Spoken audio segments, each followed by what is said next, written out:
discussion on the district level elections. The program will also support the training of female candidates and persons with disabilities to enhance their skills, knowledge and confidence in the forthcoming district level elections to bridge the gap of women representation. According to Abantu, in 2022, of the 909 women candidates for the 2019 elections, only 216 won seats in the district assemblies, compared to the 17,601 male contestants in the more than 6,000 electoral areas across the country. We hope these activities will go a long way in creating the needed awareness that will motivate and initiate the interest of citizens in increasing voter turnout and give opportunity to more women, not just as voters but as winning candidates. As we explore the opportunities and challenges associated with district level elections, let us remember that this is a time for cooperation and collaboration. Together we can create an environment that fosters inclusivity, transparency and fairness in the electoral process. We must ensure that no voice goes unheard, and that every citizen, regardless of background or circumstance, has an equal opportunity to participate in shaping their communities. GLZ is happy to be associated with this event through our support to CDD, which has done a great job to bring us all together. But that's not all. We are also happy to work with NALAC to roll out an additional intervention to build and enhance the capacities of candidates in the coming elections, particularly women and also people with disabilities. In addition to these are our planned awareness creation activities to be broadcasted on selected media networks to increase citizens' awareness on the upcoming district level election. It is vital that we consider the importance of voter education and engagement. Empowering citizens with knowledge and information about the electoral process and the vital role of the assemblies will not only bolster their confidence in participating, but will also enhance the legitimacy of the outcomes. Let us work together to develop effective campaigns that enlighten and inspire every eligible citizen to exercise their right to vote responsibly. Furthermore, as we move forward, let us remain mindful of the need to uphold the principles of democracy and respect for the rule of law. Healthy competition should never transform into hostility, and disagreement should never escalate into division. Our collective commitment to a peaceful, transparent and credible electoral process will ensure that the true spirit of democracy flourishes at the grassroots level. During this event, I encourage you all to share your valuable insights, as you already have done, and recommendations openly. Your perspectives, drawn from diverse backgrounds and experiences, will enrich our understanding and guide us in charting the most suitable course for district level elections in Ghana. Looking forward to a fruitful discussion with us all. Thank you very much.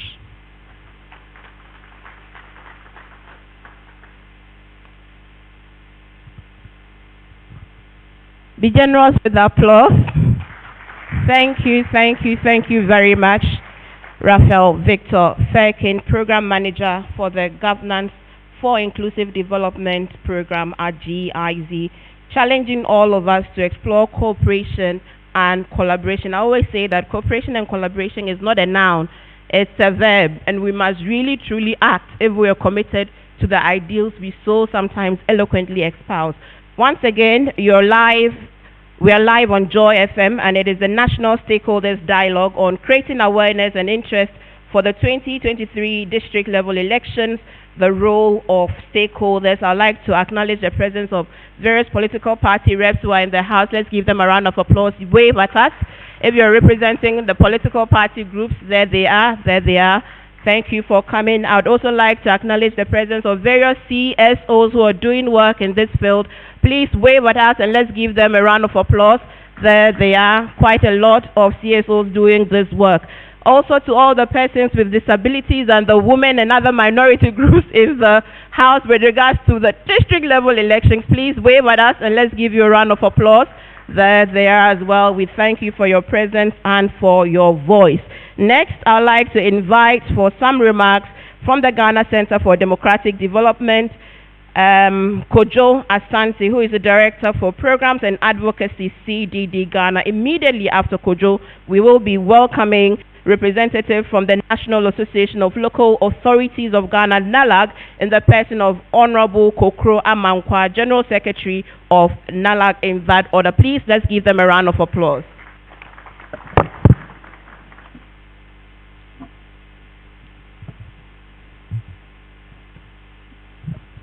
Good morning, everybody, and thank you very much, Shamima.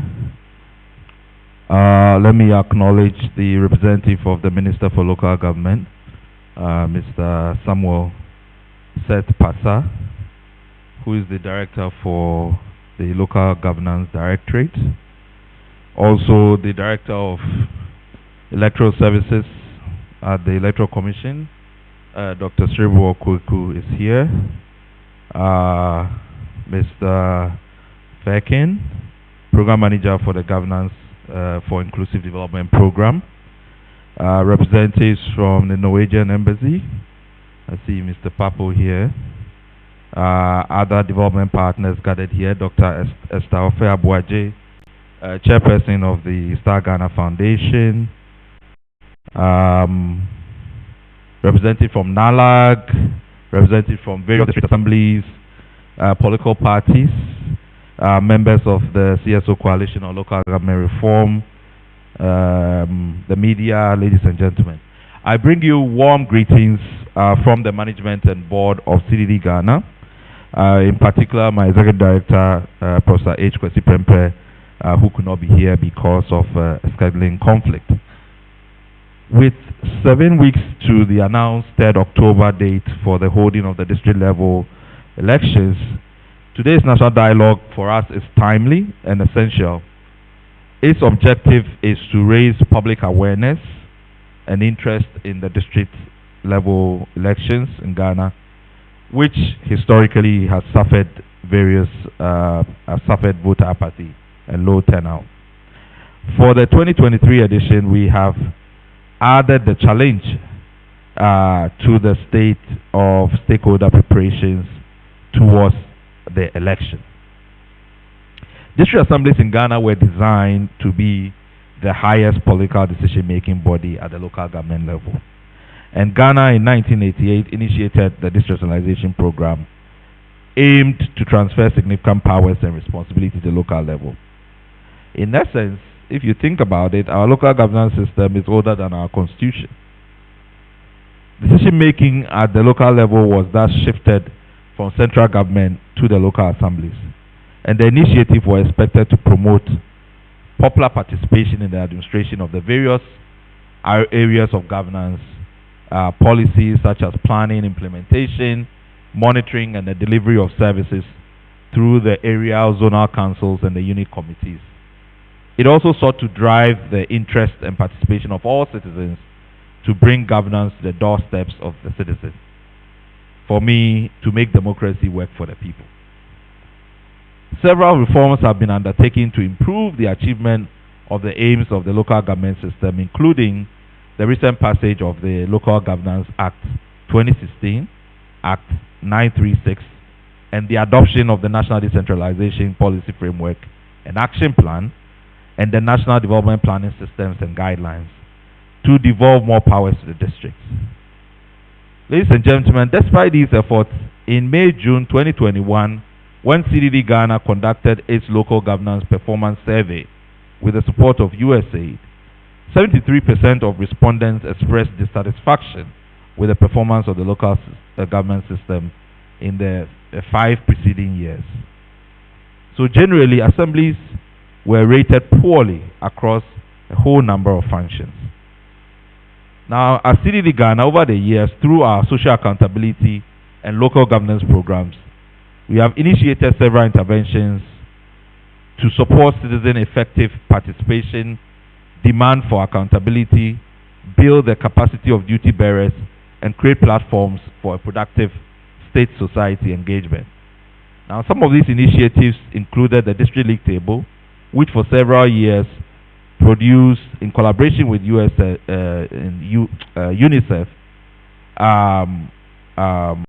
the annual league tables that generated all kinds of discussions around the performance of local assemblies, currently being produced by the NDPC and UNICEF.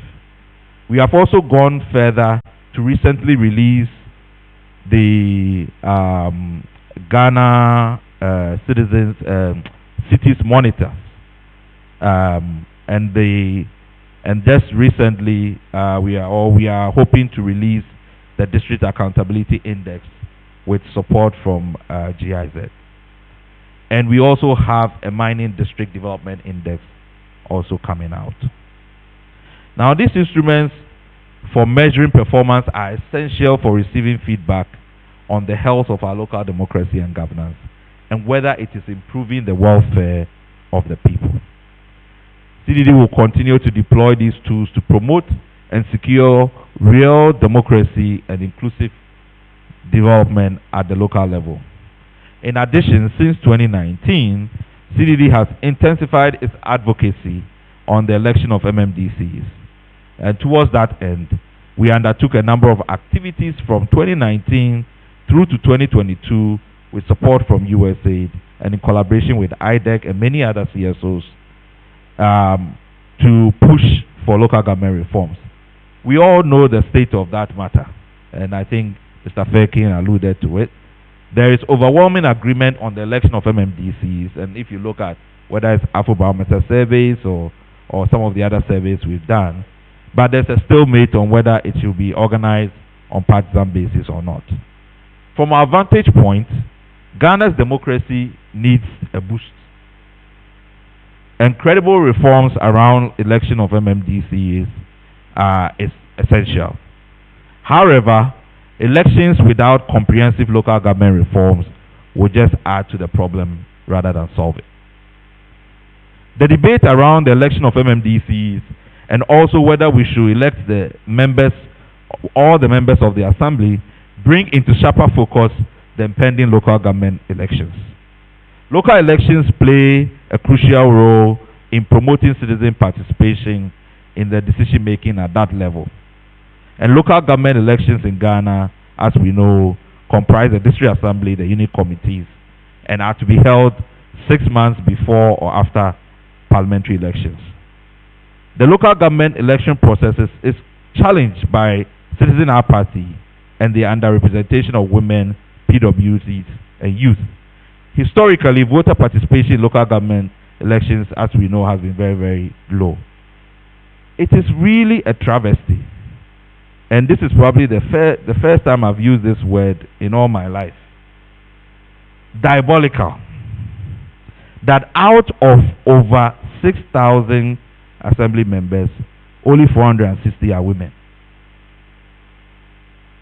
In a society where there are more women than men. And the issue is really troubling, and I think we all have to be ashamed of ourselves, including myself.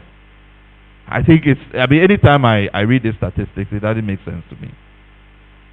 And it's something that we really need to take drastic action about.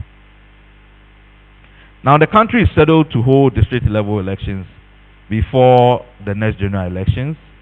And I am wondering whether we really want to bring democracy to the doorstep of the people, or we want to just tick a box. As at now, we are not sure if the October date will hold. Dr. Kweku is here, he will confirm.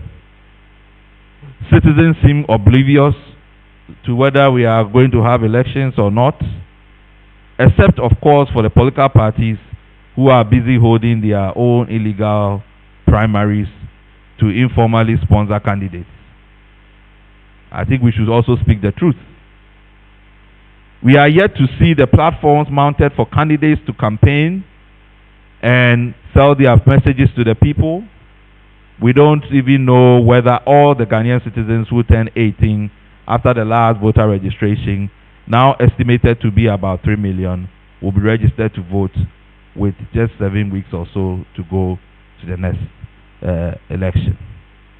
So the purpose of organizing this dialogue is, of course, for us to assess, the local government elections in Ghana over the last 2 elections and focus on the major issues that has characterized and shaped the elections, the preparedness of the EC to conduct the elections, as well as the role of the NCC. I hope NCC is well represented here. The role of government in the local government elections, the role of assembly members in development, the challenges associated with the local government elections, the role of women participation, voter turnout. Today's presentation will give us insights into the various challenges regarding voter turnout and the underrepresentation of women and other marginalized groups within the governance system at the local level. Although efforts have been made to address these challenges, more needs to be done to encourage the active engagement of voters and then remove some of the barriers faced by marginalized groups. This national dialogue provides the opportunity for us to reflect on the preparedness of key electoral institutions as the election approaches. And we wish to thank GIZ for supporting this program, and we hope this stakeholder dialogue will help trigger action to address the challenges going into the elections. Thank you very much for joining us, and I wish all of us a fruitful deliberation.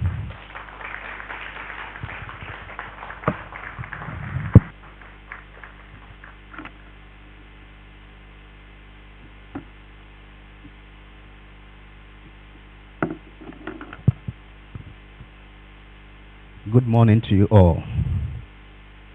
Thank you, Shamima, for a wonderful work done.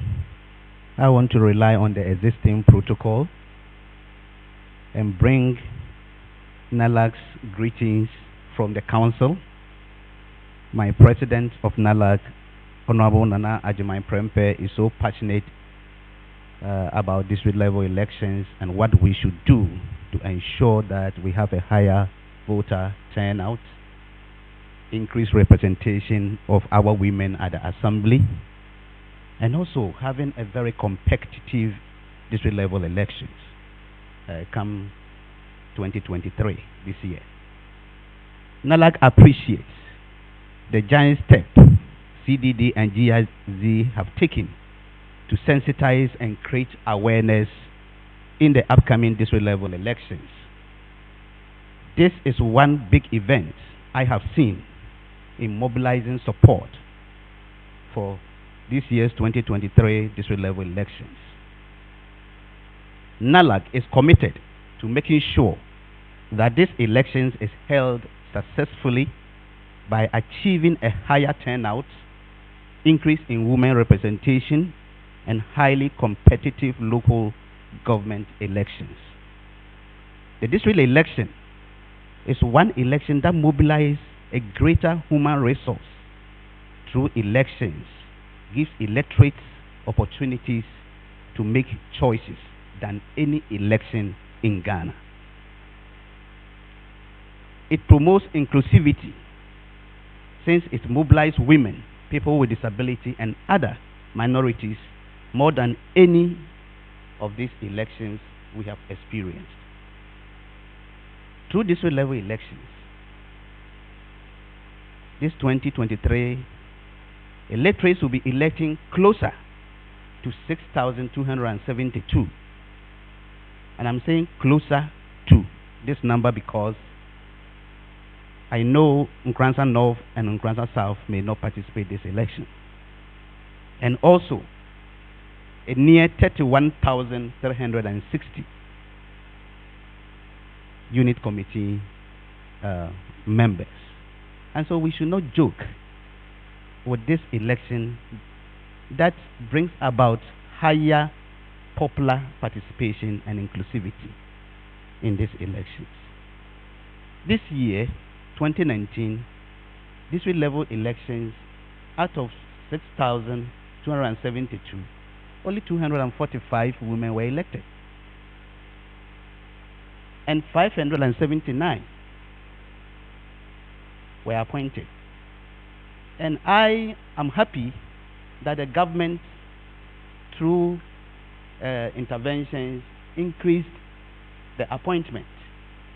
Because the people that we elected as Ghanaians, the women that we elected as Ghanaians, were only 245.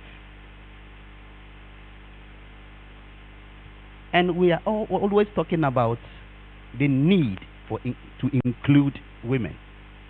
If government had not increased these numbers, with a government appointee 30%, we wouldn't have gotten the 837 that we have in our metropolitan, municipal, and district assemblies. And so the appointment from the government even constitute more than 100% of what we directly elected our people. And I think as people, it is shameful for us to still talking about how we have treated our women. We know the barriers. NALAC commissioned a research nationwide to find out the barriers, although we know some of them. But then we wanted to affirm them. And we know that the playing field is not equal because of social and cultural issues, institutional barriers. The fact that our constitution have not accepted affirmative action to support our women to be at par. All these challenges are there. And in fact, women themselves, their own challenges too, contribute to some of these things. We have not. And so today, NALAC is emotional about this because we need quality human resource at the assembly. Because they are going to be the legislators, and the Act 936 provides that the assembly are going to have deliberative, legislative, and executive functions. And so who is going to deliberate and who is going to legislate? It is these assembly members. And so if we have a turnout of 33.6 in 2019, and we have 59.3 in 1988-89, then you ask yourself, are we making progress as a nation? And should we be proud in counting ourselves as a democratic nation where 33.6% elect people for us? And is it representative enough? These are the issues that is actually bothering all of us.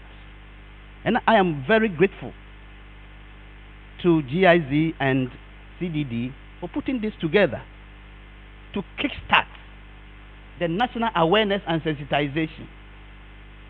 Other organizations like Ministry of Local Government, Decentralization and Rural Development have started doing their own thing in quiet. I think it will explode.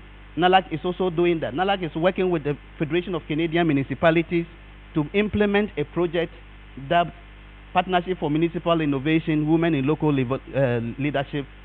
We started some 2 years ago, and this year we are also supporting this project.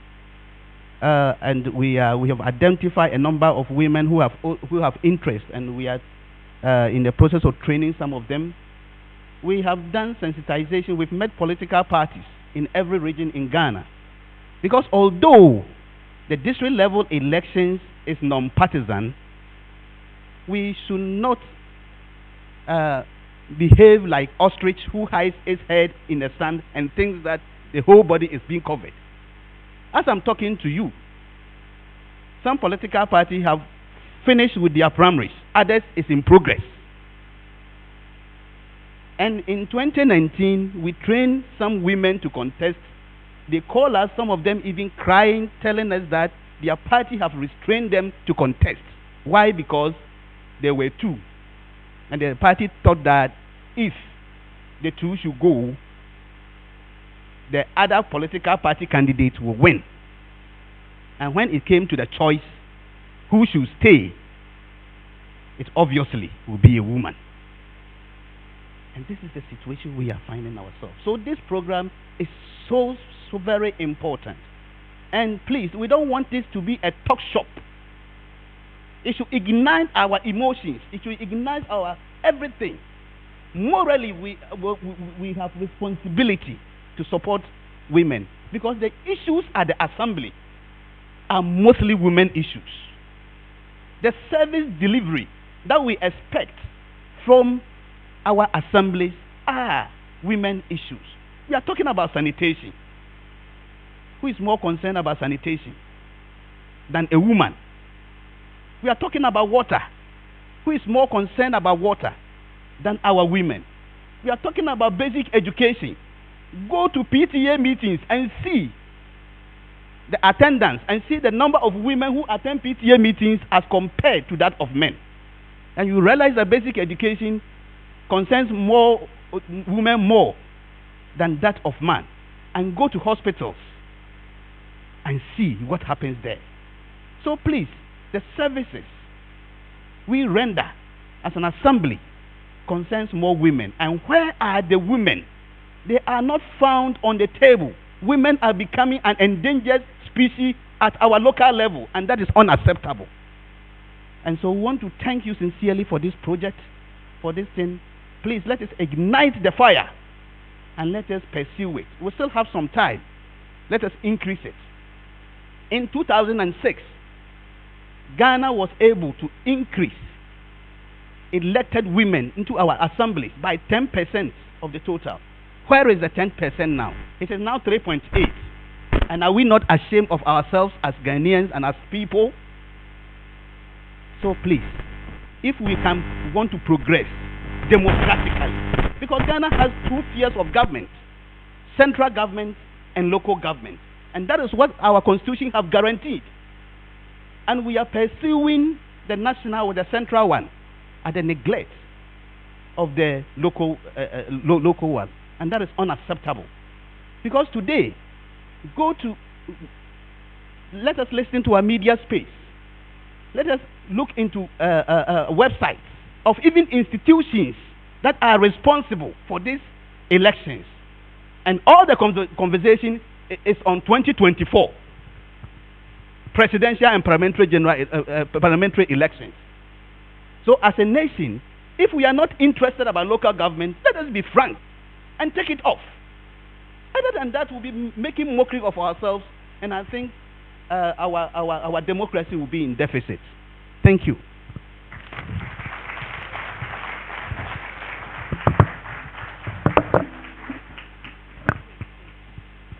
Let's give him another round of applause. Yapong, Yapong, we have closed. Very well, thank you. Look, I just wanted to clarify the statistics so that we get the statistics right, because I think that we're all quoting different sources. So as at the last district level elections, of 6,000 elected positions, you indicate that 245 were directly elected, that's as women, and 589 were appointed, giving us a total of 837 out of 6,000. Yes? Sorry? 579. Okay. 579. So those are the statistics we are currently dealing with. They are stark, aren't they? Thank you for your... And this is direct from our membership of the assembly. We have the membership of every assembly member in Ghana, district by district, elected and appointed with electoral areas. Thank you very much. So for my media friends, that is the statistics as we have it with regards to the representation of women. Do we also have disaggregated data on the numbers of persons with disability? Mr. Honorable Amankwa, do we have some data on persons with disability?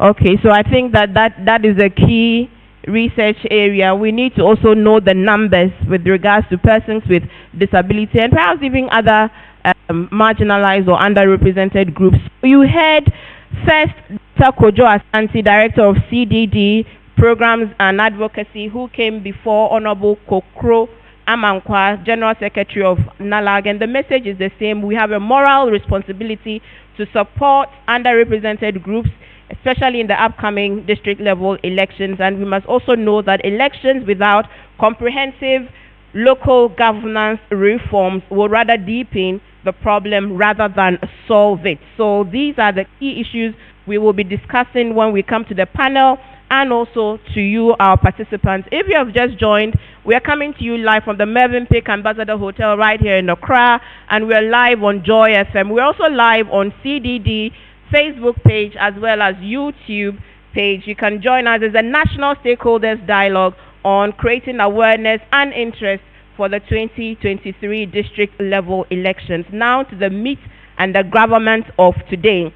I would like to invite Professor Emmanuel Deborah, who would be giving us a presentation on the assessment of the local government election in Ghana in the last two elections. Just so for those who don't know who Professor is, let me just give a very brief introduction to him.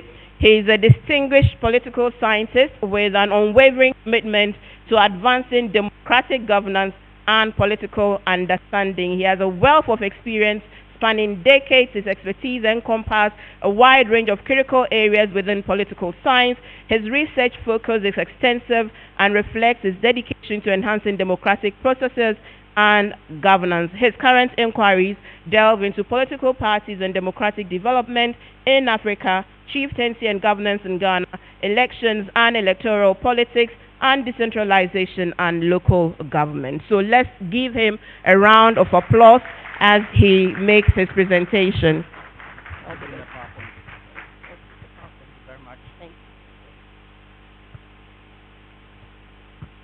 Thank you for the introduction, and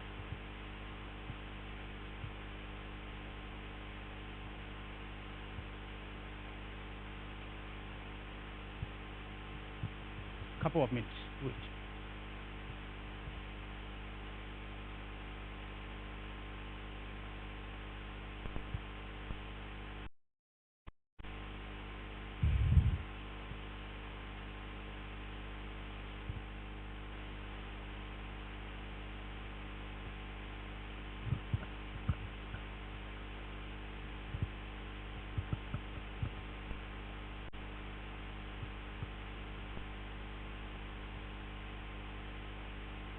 So I think the big question everybody is asking recently is inclusive democracy. How can we have inclusive democracy without the participation of the people at the local level? Having local government election is one way of bringing all citizens to actively participate in the democratic process. So the big conversation around the table this morning, running to the afternoon, is something that is very important for us to consider if we want to build inclusive democracy, and that is the district level elections. I think the earlier speakers have given you some teasers, but I'm going to provide a framework for us to have that conversation completed. I will give you outline that would provide a basis for our conversation. So I'll give an overview of the local government elections, and I would establish the roles that actors play in the whole process. And I would also look at the preparedness of the Electoral Commission for the 2023 local government elections. I would ponder upon some of the challenges and examine the role that the assemblyman woman plays. Today, if you don't add the woman, I'm very careful. So I've added some men and women play in the whole process of local development. And we will look at some of the way forward to providing the basis. At least what are we doing here is legitimate. Why is it legitimate? Because the conversation about local government election is rooted in law. Our reference point is the Constitution. If you look at chapter 20 of the Constitution, it provides the centralized local governance. There you have the basis for holding local government elections. And we have legislative acts, enactments. Local Government Act 462, amended 936, 940. All of them provide basis for the local government elections.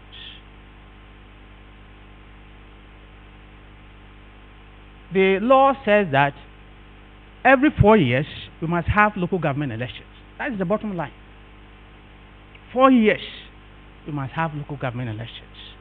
and the election must be held 6 months between the holding of the previous local government election and the next election of members of parliament.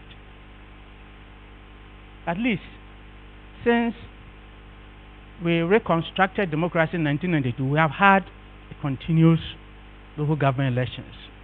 One, 1994, 98, and I'm glad I participated actively in the 98, 2002, 6, 10, and so forth. But I've highlighted 2015 and 2019 for emphasis. So let's look at the 2015 in focus. The election was postponed twice. It was earlier to be held in 2014, but it was moved to March 2015, and it didn't happen in March. It was finally held in September 1, 2015. What was the big issue about the postponement? One, a democratic-minded fisherman put the Electoral Commission on its toes. And I like that fisherman. I interviewed him and I appreciated what he did. He taught the Electoral Commission the real processes of holding local government elections. The Electoral Commission had disqualified him on grounds that he did not satisfy certain basic rules, but he challenged that he had fulfilled all the rules and that he was qualified for his nomination to be accepted. The Electoral Commission refused. The democratic-minded fisherman went to court and placed injunction, and the High Court upheld that injunction. The Electoral Commission did not agree, went to appeal, went to Supreme Court. Supreme Court upheld the fisherman's injunction. Why? What was the basis of that injunction? Electoral Commission, you have submitted the CI, constitutional instrument, that forms the framework within which you hold all elections. And when you submit to Parliament, it must stay there for 3 weeks before it matures. You did. And it had not matured. You had started the process. And you didn't know the fisherman knew it and went to challenge that your disqualification was unlawful. At the time you disqualified me, you didn't have any framework in place to hold the election. And the Supreme Court says, fisherman, you are right. Electoral Commission, go back and do the right thing. It took the Electoral Commission almost 1 year to fix the loophole the fisherman saw. And that's why we held it September 2015 instead of 2014. So the verdict led to the replacement of the CI they are submitted to Parliament, and the election was halted, and it was almost 4 days. You see, that was the seriousness. See, 4 days. And then we put everything in disarray. The Electoral Commission had to submit a new CI, and it took a long while to get it ready for the next election, which was held in the September 1, 2015. Then, even within the period that it was ready to hold it, the Electoral Commission had another difficulty. It had indicated to the citizens, general public, that nomination for the next election, in terms the one that was postponed, was going to be taken in July, between July 2 and 3, 2015. But Electoral Commission had to move it to July 6 and 7. Why? Because there was a parliamentary by-election. Why should Electoral Commission lift parliamentary by-election over and above district level election. What was wrong with a district level election nomination coinciding with parliamentary? One was even a by-election. It was held in a small territory, electoral territory. And a whole national local government election, you put it on hold for a by-election. It tells you that electoral commission doesn't take local government election serious. If it does, it will not do that. Let's look at 2019, the election. The electoral commission had put mechanisms in place to hold the election, and it's going to be at the same time with a referendum to determine whether the MMC should be elected. The date was fixed for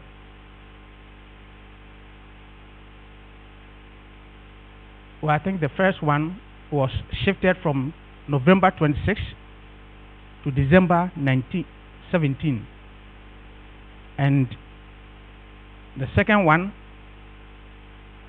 was to be held in December 9, 2019 for the referendum and the local government election. But December 17, 2019, but the referendum was cancelled the last minute because of lack of consultation. And because the referendum was cancelled, then the election too must be postponed because they were going to be held the same time. This time, we can fault the Electoral Commission along with the President, because the President was the one who was causing the referendum to occur. But the referendum preparation was to be organized by Electoral Commission. They should have agreed on appropriateness of holding the referendum, because the ruling was that there was lack of consensus on the determination of whether MMC should be elected or not. And these things also led to the annulment of the earlier one until December 9, 1996. Let's look at some of the roles that the actors play in the whole process. The government has an important role to play in the local government elections. We are talking about an election that is non-partisan, but the government is part of the process. Why? Because the government, parliament, scrutinizes every CI, the constitutional instrument, before the election could be conducted. But the CI forms the framework within which the election is conducted. Without the CI, we cannot have it. So the role of the government through parliament is to approve the CI. Then the government has a responsibility to provide resources, adequate resources to support the running of the election. And parliament must give approval to the budget that the commission submits to the government for approval. You can talk of others that the government could do, but these are the principal ones that the government is expected to do. Give approval to the CI and approval to the budget the Electoral Commission submits. The aspirants, prospective candidates, also have a role to play in the election which they are submitting themselves to represent their community. You, as an aspirant, your responsibility is to go to the office of the Electoral Commission at the district and pick a nomination form from the district returning officer. He is the accredited person by the Electoral Commission to process all the documentation for aspirants. The aspirant must you must have your responsibility to fill out all the details of the form and submit to the district returning officer within the stipulated time. If it is 5 p.m., you come 5:00, you are out. There you cannot challenge because it's time bound. You must wait for declaration of your qualification.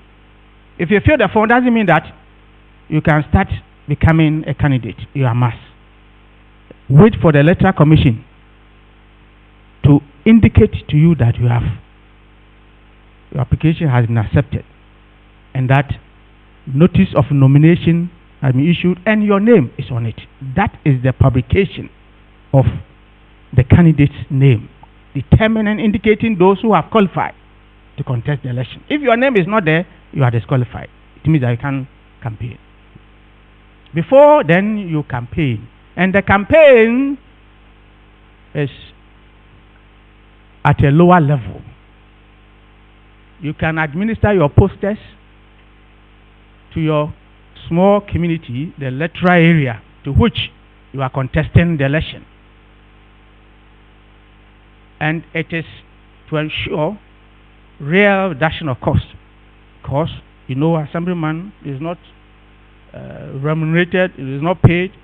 And if you're going to spend huge sums of money to campaign, then you'll be disappointed when you go to the assembly where you are not paid.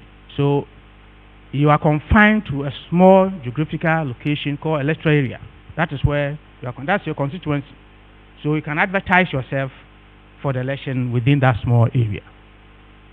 And you must know, on the basis of the law, that it is non-partisan.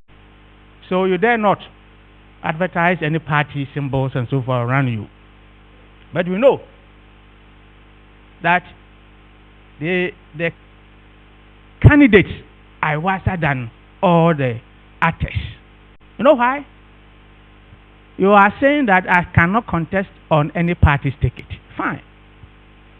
And if you go to the electoral commission, the basic thing about party ticket is the symbol, isn't it? Or Sono, or what?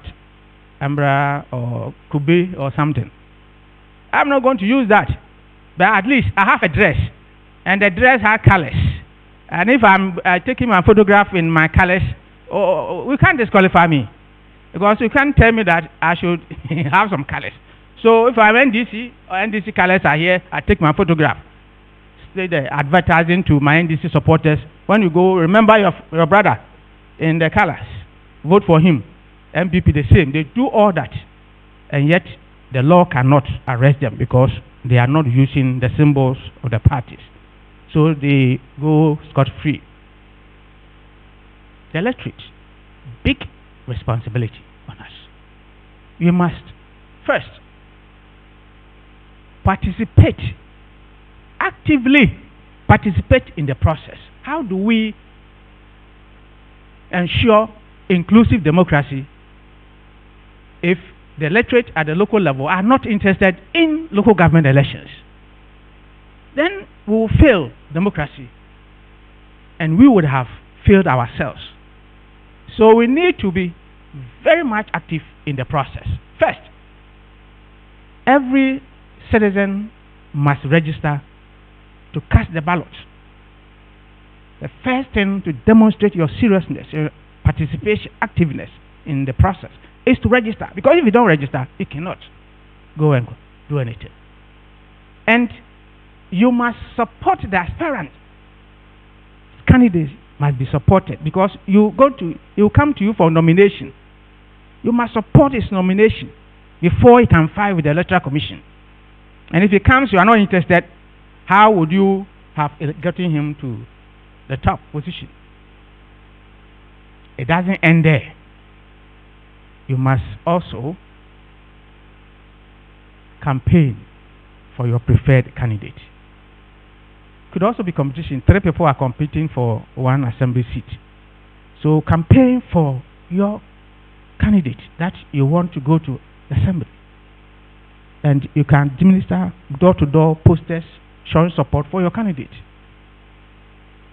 We, the citizens at the local level, must demand accountability from our candidates. And we can do so when we appear on the platform mountain. It's the common grounds for campaigning, non-partisan ground platform offered the candidates. The Electoral Commission provides the platform for all candidates to be introduced to the electorate, the small geographical area called electoral area, where they can engage them. If you don't grill your aspirants or candidates, how would you elect the most efficient and qualified person to represent you? So you must show activeness by going to the platform mountain area to ask questions for your candidate to respond. It's the same as we do the national level. Our activeness will make us elect the most competent person. Then on election day, as citizens, we need to go and vote. Oftentimes you talk about low voter turnout. It's not the assemblyman who has not gone to vote. You have decided not to go and vote for the assemblyman. So dare not say that he has not provided water and electricity for you. If you didn't vote for him, how do you expect him to deliver? So must show support by going and voting for him to increase his legitimacy on the assembly. We citizens, we must pay our tax. See?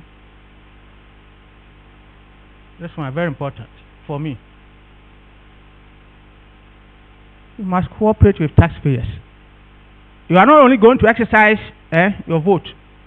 If you exercise your vote and you have not paid your tax, it means that you are not a good citizen. How do you expect the assemblyman to go and deliver social services to you when you have not paid your tax?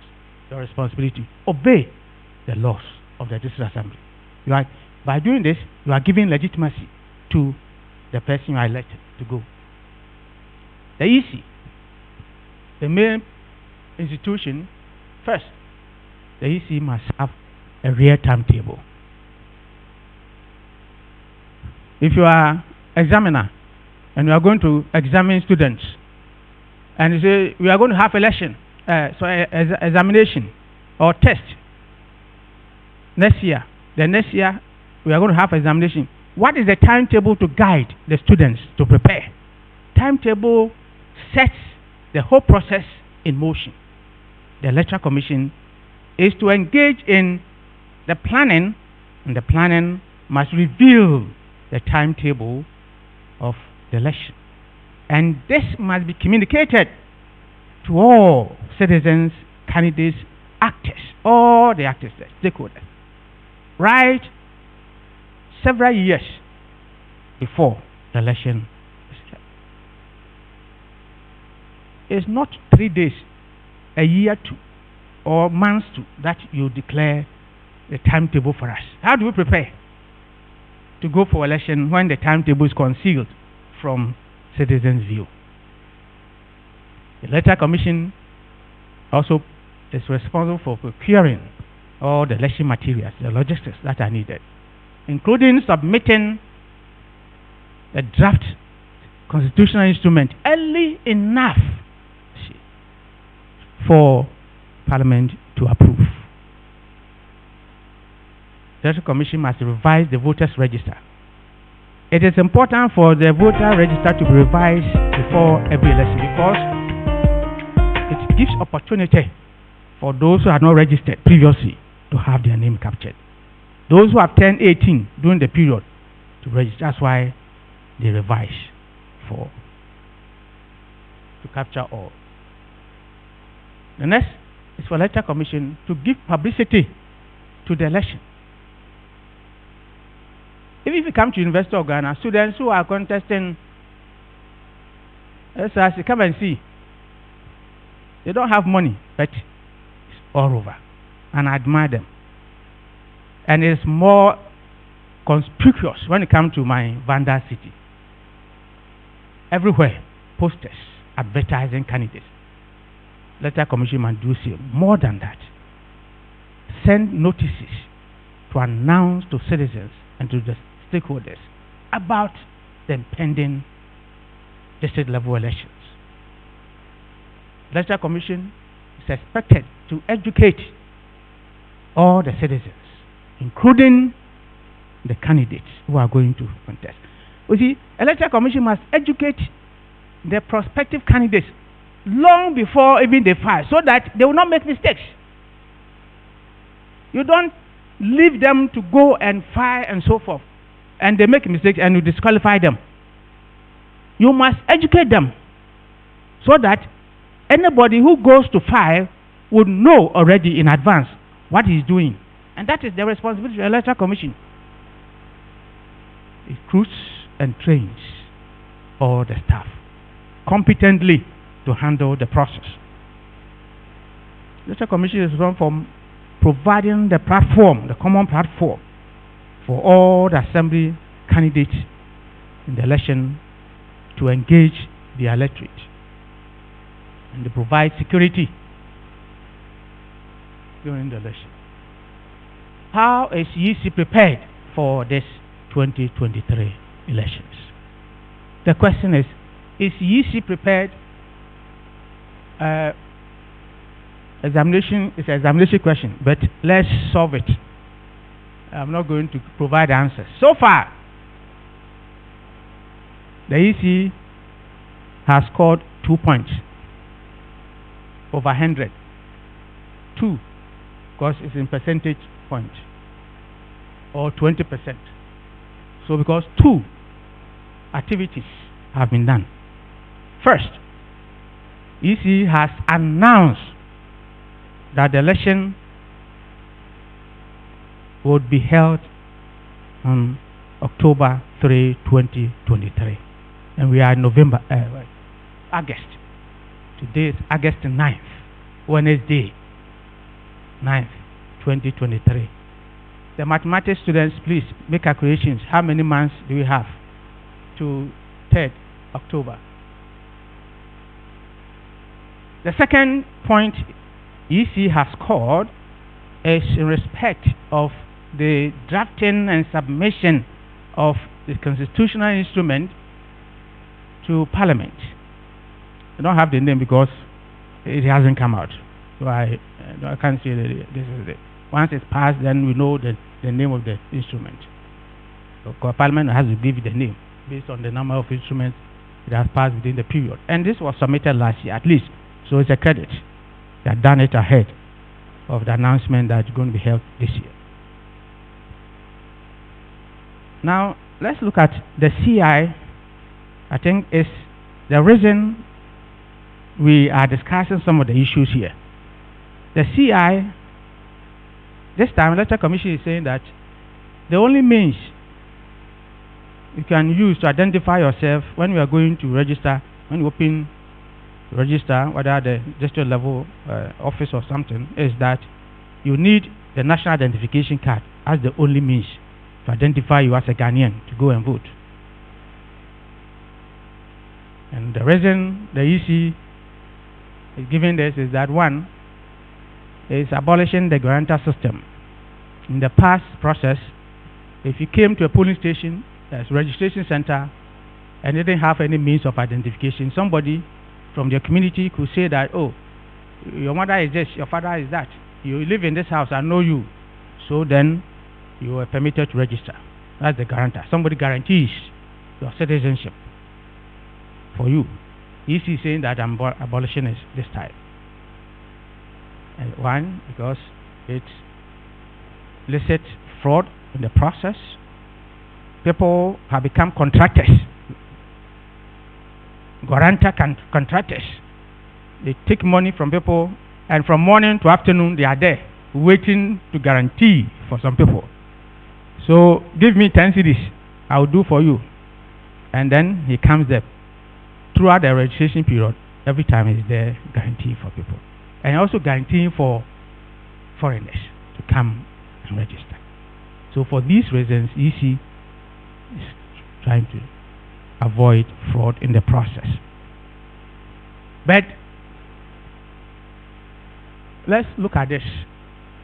The NIA, National Identification Authority card, is also based on the guarantor system. And the only difference, according to EC, is that there was, if you came and said you were Ghanaian and somebody guaranteed for you, the person signed a sworn and affidavit by Commissioner of Oath. That's the only difference. But I haven't seen in the EC submission, maybe memorandum of the memo accompanying the CI, that our intention to abolish the guarantor system is that those who were doing that had not done sworn affidavits. If you do that, then people understand the reason why you are saying that you don't need that. And unless you do that, it will be very difficult for you to continue to say that you are going to use just one. Because I have the ID card. People who didn't have, I had a passport, so I use it. If you don't have a passport, then you have to use the guarantor. They also did that process. So where is the basis for that? Give me a couple of time, please. A couple of challenges. Because you didn't start on time, so give me more time. The Electoral Commission, we are attacking the Electoral Commission, but it is also talking about defending itself because it has some difficulties. And some of the difficulties are also self-created. So let's look at some of them. It says it doesn't have enough resources to prosecute the electoral process. If it doesn't have money, procurement of logistics and so forth will be difficult. And the money must be ready long time enough for the Electoral Commission to do the preparation. And sometimes the election money is released late for the Electoral Commission to do some of the things that you are expecting the Commission to do. But the Electoral Commission cannot come out and say that I was expecting the money to come last year, but it came this year. So they are always quiet on that. But the truth is that they don't get all that. And so they rush through the implementation of the timetable, particularly for this election. Local government, every time they have been rushing through the execution of the process because some of these issues are there. So they have, if you compare this with the national election, government is ready to give the money 2 years ahead. So they're able to procure vehicles and so forth, logistics to prepare. I've been going around the districts, but haven't seen some of the vehicles being repaired, even for this election. All of them that are broken down. It tells you how serious we attach to, the seriousness we attach to district level elections. How do we prepare for the election? Logistics. Most of the temporary recruiter staff, they are not well remunerated. They come and they make noise and so forth, and they are not committed to helping this. And those people, they are not people of integrity. And the burden goes all on that. If you go to help the Electoral Commission to administer the process, and we don't do it honestly, then we blame the Commission. There are errors in the process. 14, then write 41. 16, write 61. How do you go and blame the Electoral Commission? When they train you and they expect you to do that, you are a teacher, you are this. And such people must be prosecuted more than anybody else. Now the candidates too, they fail to comply with the rules. When they are also fired, disqualified, they are making noise that they have been. So they must fill the form well. They must not become partisan in any of the processes that they do. And some of them also withdraw their candidature late. When the Electoral Commission has already printed the notice of the poll and their photographs are there, they are now withdrawing because the parties have gone to see them. Oh, 2 of our members are competing at the same time. It will be defeated. So please withdraw. It withdraws at the last minute and say that it's non-partisan. Deficiencies in the platform mountain process. It's not enough. People are not able to, because it's held in certain, if you look at some rural communities, about 4 or 5 villages constitute one electoral area. And you don't give enough time and adequate time for people to engage the electorate. That's why they are not also coming to vote, because they don't understand most of the things. Yes. So you hold it piecemeal and disorganized, not effective. They will say that we don't have the money to do that, and so it doesn't allow the electoral commission to showcase the people to the electorate for them to understand what is going on properly. We are going to finish pretty soon. So that party is there, all of us are part of it, and also citizens lack appreciation of the benefit of the decentralized local governance system. That's all. Because if you understand it, you will not wait for anybody to participate for you to choose your local leaders to help you get the goods and services at the local level. Assembly members, you are going to contest election that's non-partisan, that's not remunerated. We are making promises. They are ditching their own. I'll go and construct this. I'll go and do this. I'll go and do that. When they vote for you, you are not able to do that. So people are now dissatisfied. How do you continue? Why do you should we continue to vote for assembly member who is not able to even face the grass for us? Meanwhile, when we are campaigning, said you do more than even that. And no one is holding assemblyman accountable. Assembly members are not holding themselves accountable for the positions. No, he's a local teacher who is respecting the community. Who am I to go and ask the local teacher questions, even on campaign platforms? When I take my child to school, he will not be. So everybody is quiet. It's part of the reason why the assembly election, the district assembly system, is not working well. Because people are not able to, assembly person is not holding himself accountable, people are not able to hold them accountable. And as for the EC, we have given a lot to the EC. What is the role of the assemblyman and woman? We are getting finished in the local development process. The reason why we are talking about this level election is not just to elect them, but to elect them to do something for us. It's because we want them to become the agent of local development at the local level. We can't travel from our communities to the district capital or to Accra or Kumasi to get some services. We are going to vote for our leader who will lead us to bring the public goods to us. I'm sorry. So the assemblyman is important. Why?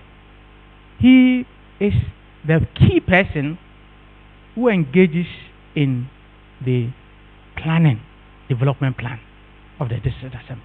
The district planning is prepared by the district assembly, and the assembly members are the focal people who are responsible. The technical men are there, but they, assembly members, are responsible for the preparation of all the development plans of the district assembly. If the technocrats prepare, they must approve, scrutinize and approve everything. And the budget, very important, the sources of income and the expenditure, everything is done by the district assembly members. Assembly members are the principal policy makers. They formulate all the policies and see to the implementation of every policy in the district. Assembly members are strategists, so they are very strategists because they engage strategically in the mobilization of resources. They can say that this site is very important. We must develop it and attract resources to the community. Strategic. Assembly members are very important in the development process because they promote peace, law and order, security, human security, and so forth. If people are angry, assemblyman is in trouble. They must provide. So apart from fiscal protection, human security, and they are the quality control within the district. They ensure that the right things are done. These are the rare issues. It doesn't matter whether they are not doing it, but these are the right things we expect them to do. Last point, way forward. Well, we are talking about low turnout and so forth. Well, let's listen to some of these things. It will help us. First, who knows an achievement of his or assembly member in his constituency? So why should I go and vote in the next district level election? Let's profile the achievement, isn't it? And document them in the district libraries. Don't we have libraries in the district? If you go, we have a lot. Showcase, as document, and then achievement of the district assembly members, the previous, and so forth. It will even serve as a reference point for research. NCC, profile achievement. GNA, I think we have this institution at the local level. Let them profile all the achievements of the assembly members, and the district assembly become. Then, collaborative approach should be the way out to make the district assembly election very inspiring. Election Commission is providing the platform for the election of assembly members to local government, isn't the ministry? I think you saw NALAC, they are here. And you are not interested in the elections the Election Commission is providing for your members. You are not showing interest. If you go to the district, you will see the district assembly moving to provide support to the Election Commission to make the election, successful. They lag and wait for the Election Commission. It's not Election Commission. There should be collaboration. All efforts might be joined to ensure that this system works well.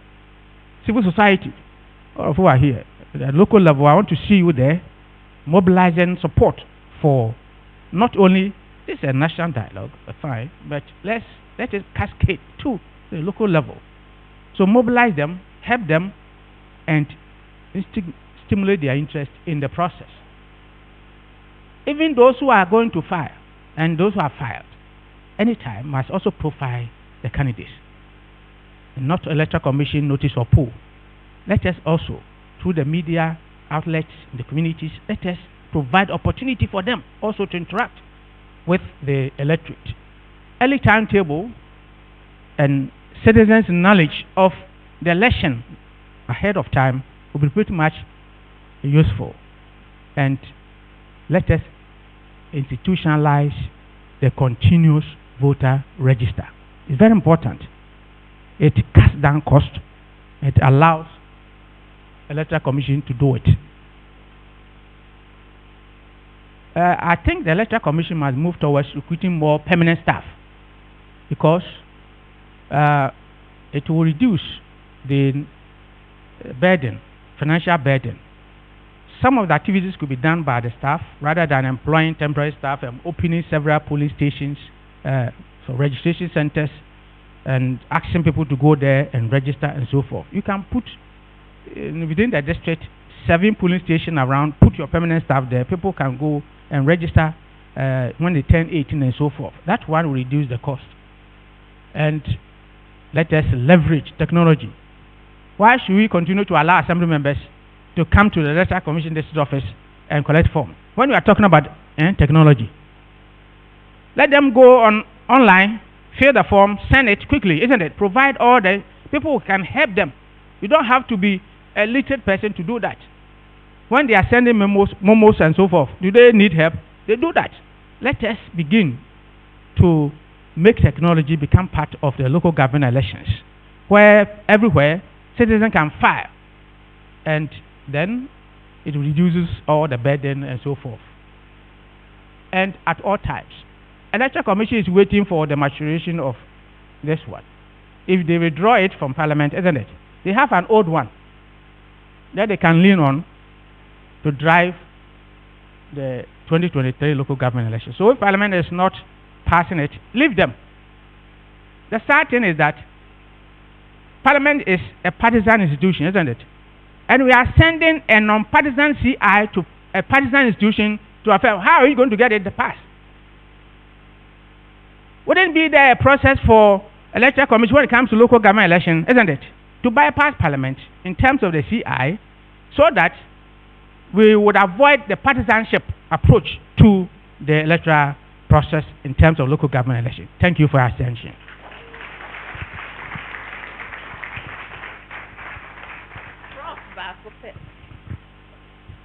Thank you. Please, let's give Prof another round of applause. I think that we have all earned ourselves a PhD in local government affairs. Those in favor say aye. The ayes have it. Thank you so very much, Prof, for that very comprehensive elucidation of the local government system and the district level elections that we are. In fact, I listed not less than 11 key roles of the Electoral Commission, and I think when we come to the panel conversation, Dr. Sribo is here and the other representatives would address some of the issues that have come up. But for now, we'll be going off Joy FM around midday, so I would like to crave your indulgence. We should have been going out for coffee, but I'll crave your indulgence to take the next presentation, after which we would go have coffee, come back, and then deal with the panel conversation. Does that sound like a plan? Thank you very much. So I'd like to invite Musa Mohammed. I hear he's a he for she and a feminist. Because when I saw the program, I was like, where are the women on the program? But I was assured that Musa is more than 100 women combined. And since we're also in an era where we are encouraging more he for she's, so that we all appreciate that this gender thing is not a woman against men thing, but it's something of value to all of us. If all of us, men, women, able, disabled, are all contributing our optimum, it's the society that will be good for it. Not so? Not so? Great. So Mr. Musa Mohammed has over 20 years experience in working in various development portfolios in both the public and private spaces.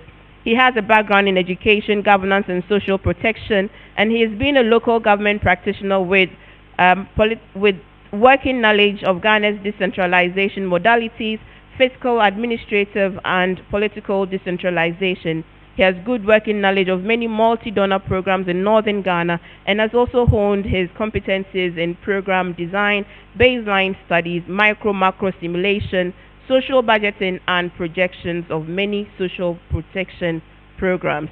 Let us invite and welcome Mr. Mohammed Musa of GIZ to give us a presentation on women's political participation and voter turnout.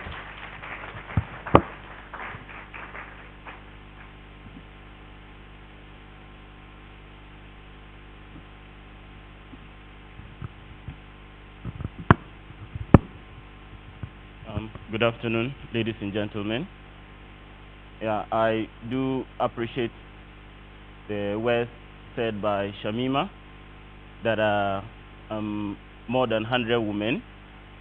That is not necessarily so. However, I got the opportunity to be in school because of my mother. Growing up in the north, my father was cattle rich.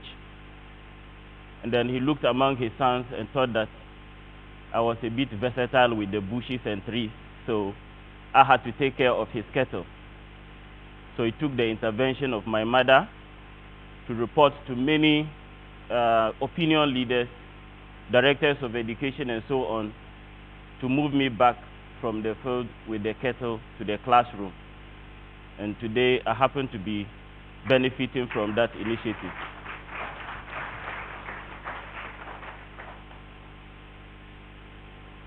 Yeah, Prof has actually created a big path. Fortunately, I'll be able to trail in the margins of that with what I'm coming to share. We are going to look at insights from a meta-synthesis we did,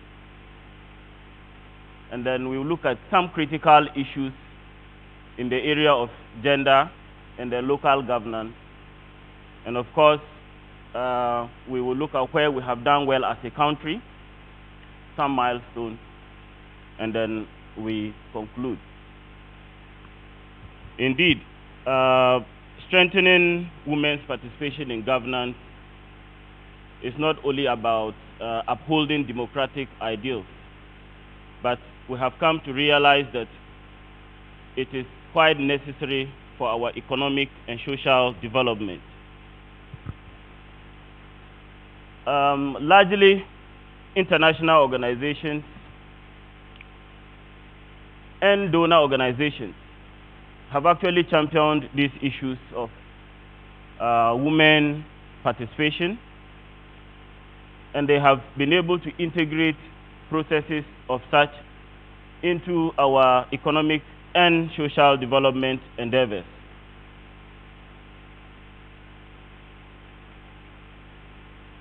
Many countries in the past had restricted voting.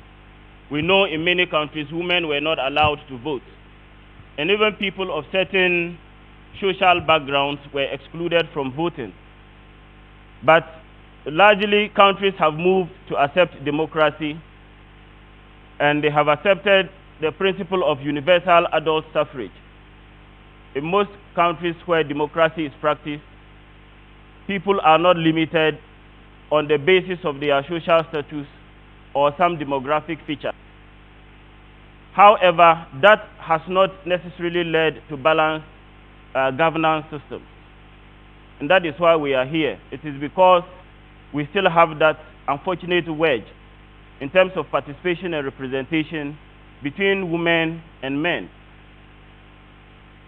So if you look at the data around the world, underrepresentation of women is not only a matter that we talk about in continental Africa, but it is global in nature. Even in some supposed developed countries or developed economies, we still find traces of these differences. And Ghana is not an exception. We wouldn't be here to look at these issues if we were doing so well. Perhaps the narrative would have been different. But one thing that is striking is that the underrepresentation is disproportionate, because we are aware from the figures that women are in the majority in terms of the population. So how come that their participation or representation is low? So that is one area we have to take note of. I'm also going to share with you a meta-synthesis that we did on closing the gender gap in local governance. One of such studies was done by Ofe Abuaji, who is here, and at the end of the program, I will get to engage her further on it. We sought out to look at the state of women's political participation and representation at the subnational level. We also wanted to find out the factors that account for this gender gap in local governance. And then we looked at the dominant recommendations made by various agencies and some of these studies in terms of closing the gender gap. What has been recommended and what have we done so far as a nation in terms of addressing or accepting these recommendations and doing something about them.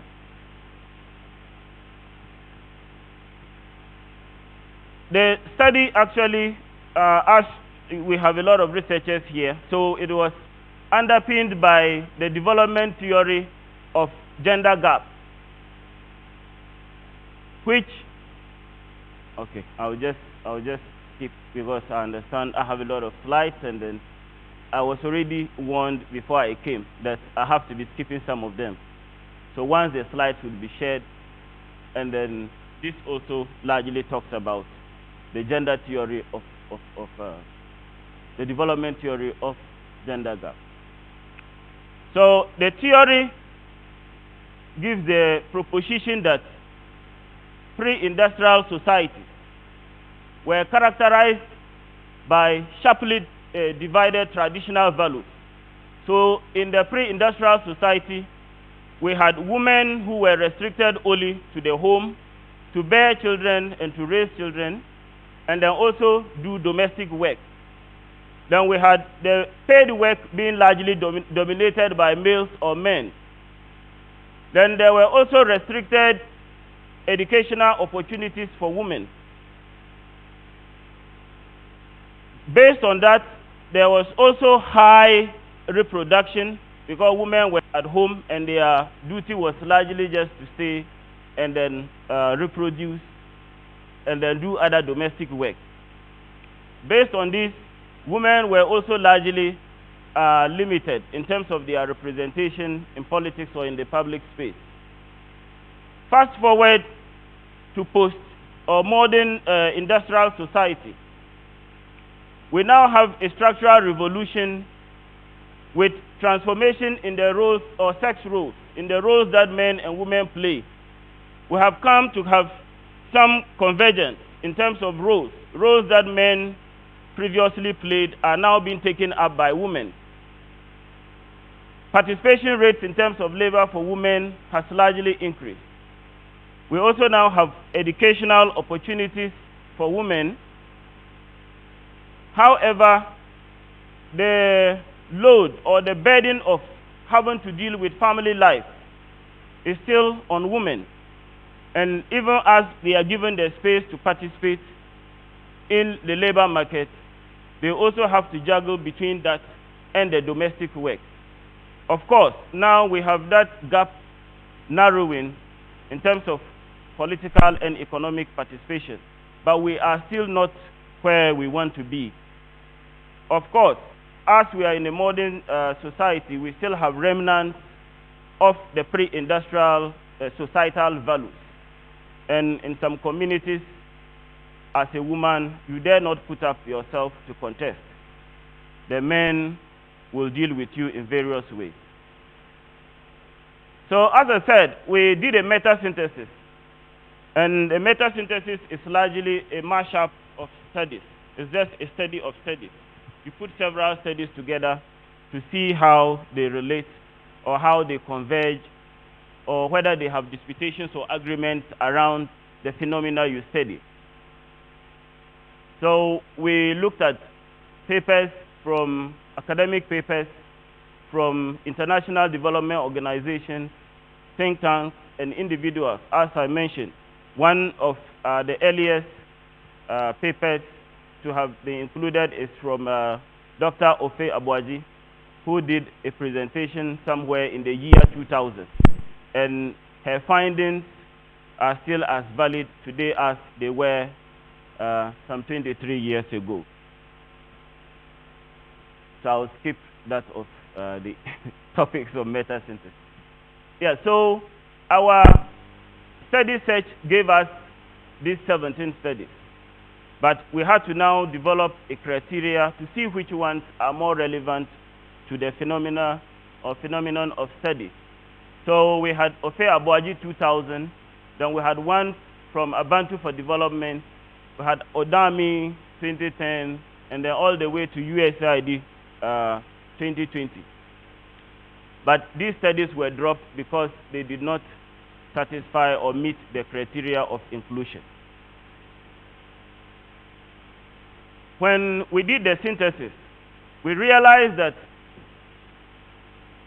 the primary studies, the findings generated from the primary studies were categorized into these 4 items: women's representation and participation, women's economic empowerment, then we also have capacity, education of women, and the socio-cultural barriers.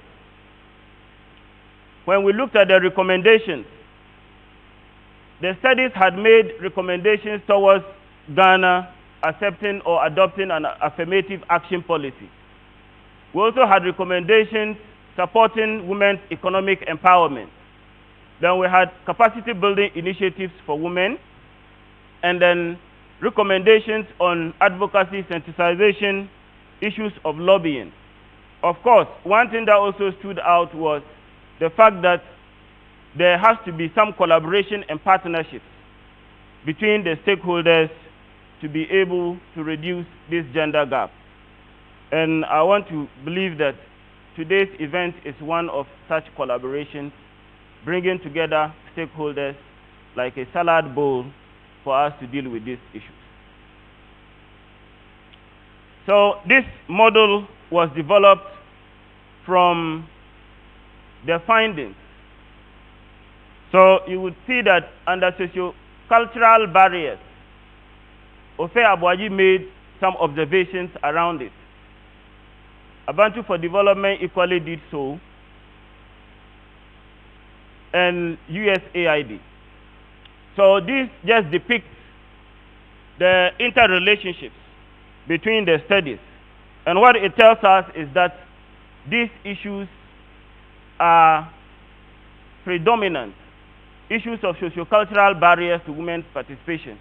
We cannot deal with the gender gap without having to look at it. Then there is also the issue of low representation. We also have the issue of low women's economic empowerment. They are found not to be economically empowered enough to be able to compete with their male counterparts. Then we also have the issue of capacity and education in terms of their participation rates in education and so on. Then under the recommendations, this also depicts the relationship of recommendations made by the primary studies in terms of affirmative action, collaboration and partnerships, advocacy, sensitization and lobbying, then capacity building initiatives for women, and so on. So once the primary findings were extracted, we had what we call the third order construct, and that is actually the synthesis. So in the third order construct, under women's representation and participation, we realize that the representation is still low. Then women are also, the participation is low, and the women are also underrepresented. Then there is also that lack of political will and commitment from policymakers and people in government. Then we also realized that there was that reluctance to run for political office by women themselves. So what you have here are the third order constructs, which I wouldn't want to go. The summarized versions are to the left-hand side. Then under women's economic empowerment, we realize that women face financial constraints. There is also unequal work opportunities between men and women. And when they don't get to participate in paid work, then they are not only poor in terms of income, but they are also poor in terms of time. Then there was the issue of economic empowerment training. Women have to also be given some economic empowerment training. The data also showed that women are the poorest of the poor. And even if you look at the poverty statistics around the country, you will realize that women are at the worst end of the effects of poverty.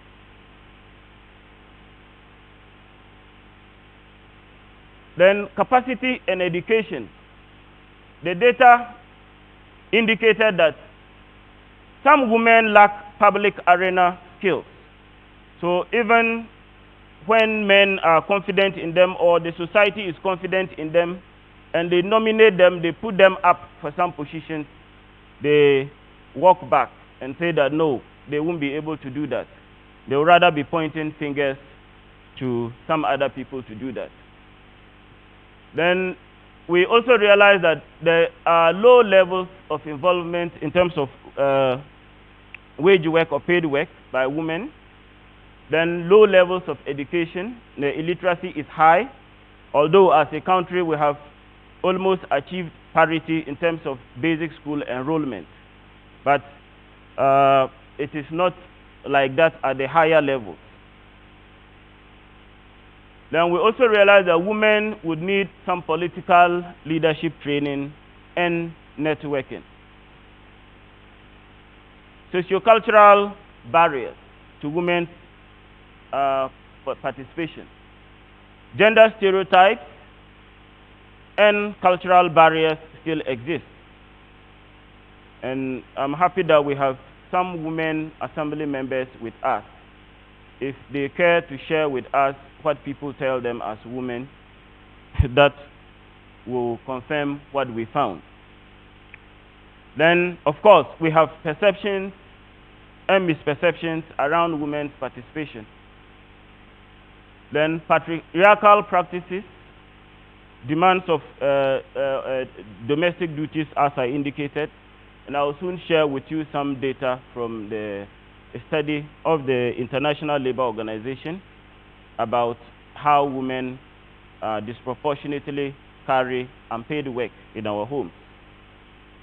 Then there was that issue of spousal support. Women who have defied their husbands to put themselves out for election have had to suffer divorce or being called before a malam or a pastor for some spirits to be exorcised out of them. So this still happens. It is still with us. Then of course the insults and bullying by opponents was also found to be present. Of course, these were some of the recommendations made. So these are attributable to Ofe Abuaji, her paper in 2000, the one she presented at Maastricht. And it was very rich with the issues we are dealing with. So I would not necessarily go through all that, the recommendations, but this had to do with her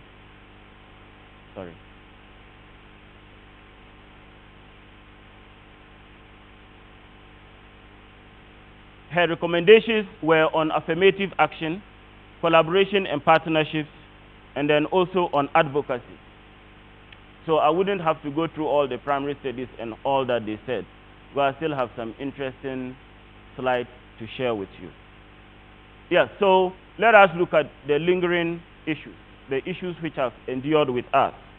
One is the fact that we still have very low participation of women and representation.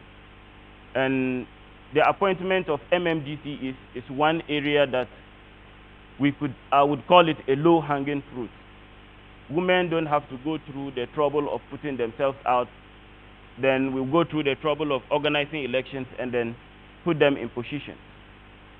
The appointment of MMDC is just a stroke of the pen by someone in authority. But we still don't do well in terms of it. So, in the opening remarks, they made references to the figures of elected women assembly members, and even those who are appointed as part of the 30%. What we have come to find is in the appointments is just what we will call tokenism. Governments are just trying to massage the issue and appoint a few people to indicate that we have appointed some people as women, but we are not really serious when it comes to closing the gender gap. I have looked at appointed data from of appointed assembly members in regions in the north, and I've seen that maybe if an assembly has 11 assembly members to be appointed as part of the 30%, then you just have 1 out of the 11 being women. And those are just easy appointments, bring women on board, but we are not really taking that seriously. The graph here depicts appointments of MMDCEs from 2007 to, I think, the first term of this government, 2017 to 2021. And you would see that this is unfortunate. It's highly disproportionate if you look at the population of women. So you have more than 84% being men, and then only 15%. So if you're looking at 219 against only 41 women. And the data I also got from NALAG indicated that even from 2013 to 2017, the figure was around only 10% for women. So this is quite unfortunate. No one is being put out for election here. It is just a policy decision, a decision of a president, someone in power to, thank you, I'm being prompted. These are also for the currently 7 DCEs. From 2021, their tenure will end in 2025. And unfortunately, the number has even gone down, I think by some 3 female appointees. It's still the same. We haven't made progress.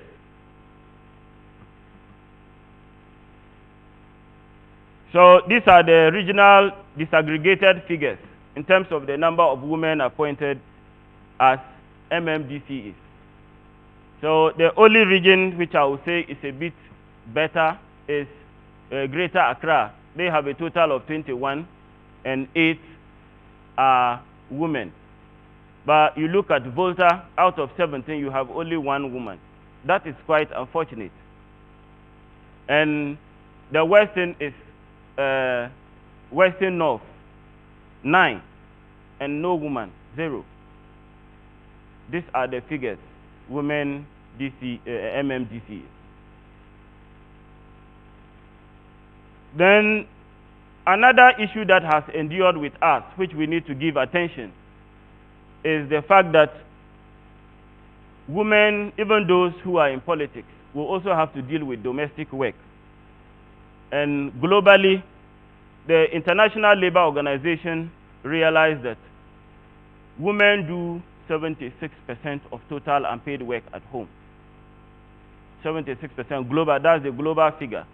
But if you come to sub-Saharan Africa, Ghana is also very high. We have 76.4%. Our women do 76.4% of the domestic work, unpaid work, cooking, taking care of children, taking care of our mothers, fetching water, washing clothes, and so on. At the home, they do that. And we don't consider that to be part of work, but it takes their time. And that is why I said it makes them not only monetary poor, but time poor. Then the issue of low voter turnout. Professor Deborah has touched on that. I wouldn't need to repeat that, but I will share with you the voter turnout data from 1988-89, which had the highest turnout. That was under a military regime. So professor and other researchers here, we may have to go through this to see why that happened. And since then, the turnout has been very low. And the last one, we had only 33, just 1/3 of voters turning out to vote. And given what has characterized this year's elections, very poor publicity from EC, NCTE, and other stakeholders, the turnout may be lower. And if you also observe sentiments of people in the political space, we may be registering something around 20 thereabout, percent thereabout. These are turnout figures for general elections, presidential and parliamentary, since 1956. But we have not had, the data for parliamentary elections during this period. If you observe the trend, in 1992, parliamentary election was quite low, and that was because one political bloc boycotted the election. So their supporters naturally did not, probably some of them did not turn out to vote. Observe the years which have led to transition. In the year 2000, we had a change from NDC to NPP. Then in 2004, it shot up. 2008, another transition, turnout low. Then 2012, it shot up. Still the same regime or the same political party. 2016, there was a change. It's low. Then 2020, it shot up. 2024, is that trend happening? We need to interrogate that further. Okay, so this is also from the World Value Survey Wave 6, but Wave 7 results are out. Unfortunately, Ghana was not included in the Wave 7. So this depicts voters, those who have always voted in national elections and local elections. So when they did the survey in Ghana, 72% indicated that they have always voted in national elections, but 58% have always voted in local level elections. So it tells you that some people will vote in national elections, but will not do so in local level elections. So this usually means sometimes they vote, sometimes they don't. And you would see that sometimes they vote, sometimes they don't. For local level elections, more people indicated that they don't regularly vote. Then those who have never voted, you would see that for local level elections, the figure is higher than general elections. So there is more interest by voters to participate in general elections than the local level elections. So in terms of exploring the issues which have driven voter turnout, these factors are actually associated with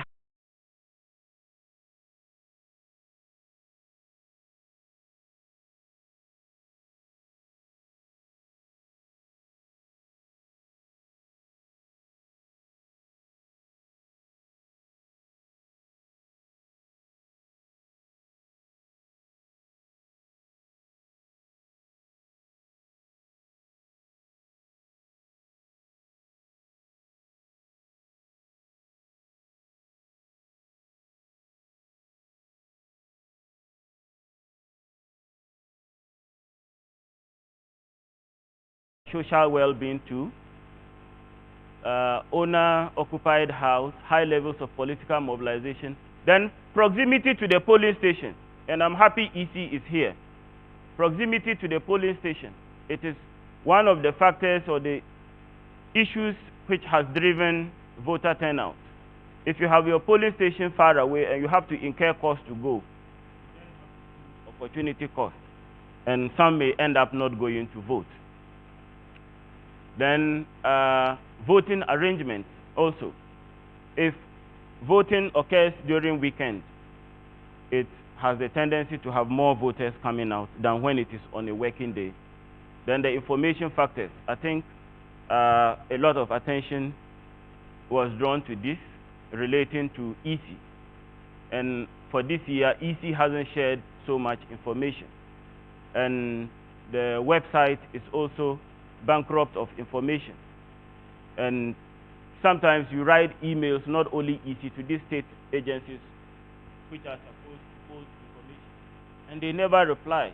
You make phone calls, the phone lines don't even go. So their websites are just to tick a box that we have a website, but they are not functional. And getting data in this country is very difficult. So we need to look at that. Then Professor Deborah also mentioned the issue of registration and how that can influence voter participation. You also have some factors associated with low voter turnout. I won't go through all, but people who are socially deprived, they don't tend to vote. The urban-based populations too somehow have some challenges. Then distance from the polling station, we mentioned that. Then voting arrangements, so voting on weekends, yes. Then violence at polling stations. This is one factor that has been found to also influence voter turnout now in Africa. And you see why women would prefer to stay at home, because they cannot go to wrestle with men in queues. So perhaps going forward we may have to look at even segregating women in the queues, to have a women queue and men queue, and they can vote seamlessly, because it is difficult for women to participate.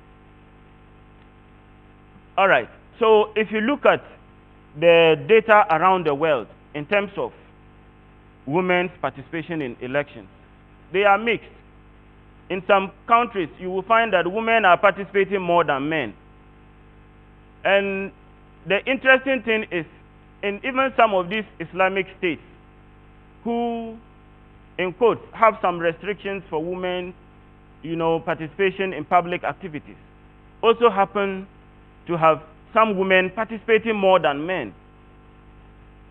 From the Fifth Wave survey, 58 countries were surveyed, and in 21 countries they found that women were participating more than men. Belarus, New Zealand, Russia, Trinidad and Tobago, and South Africa, Algeria, North Africa, an Islamic state, almost with some Sharia considerations, but women were participating more than men. And in the United States, I think from 1964, if you look at the Center for American Women and Politics, their 2023 data, they indicate that women have led in terms of voter turnout in the U.S. since 1964, even up to the last election. Then, like a country like Turkey, also an Islamic country. Then Yemen, troubled nation. But they happen to have parity in terms of women and men participation. But if you come to us, this is Ghana. Then male, female, in terms of those who have always participated, you have 63.5% indicating that they have always participated. Then 12.2 say they sometimes participate, and then 23.3 say they have never participated.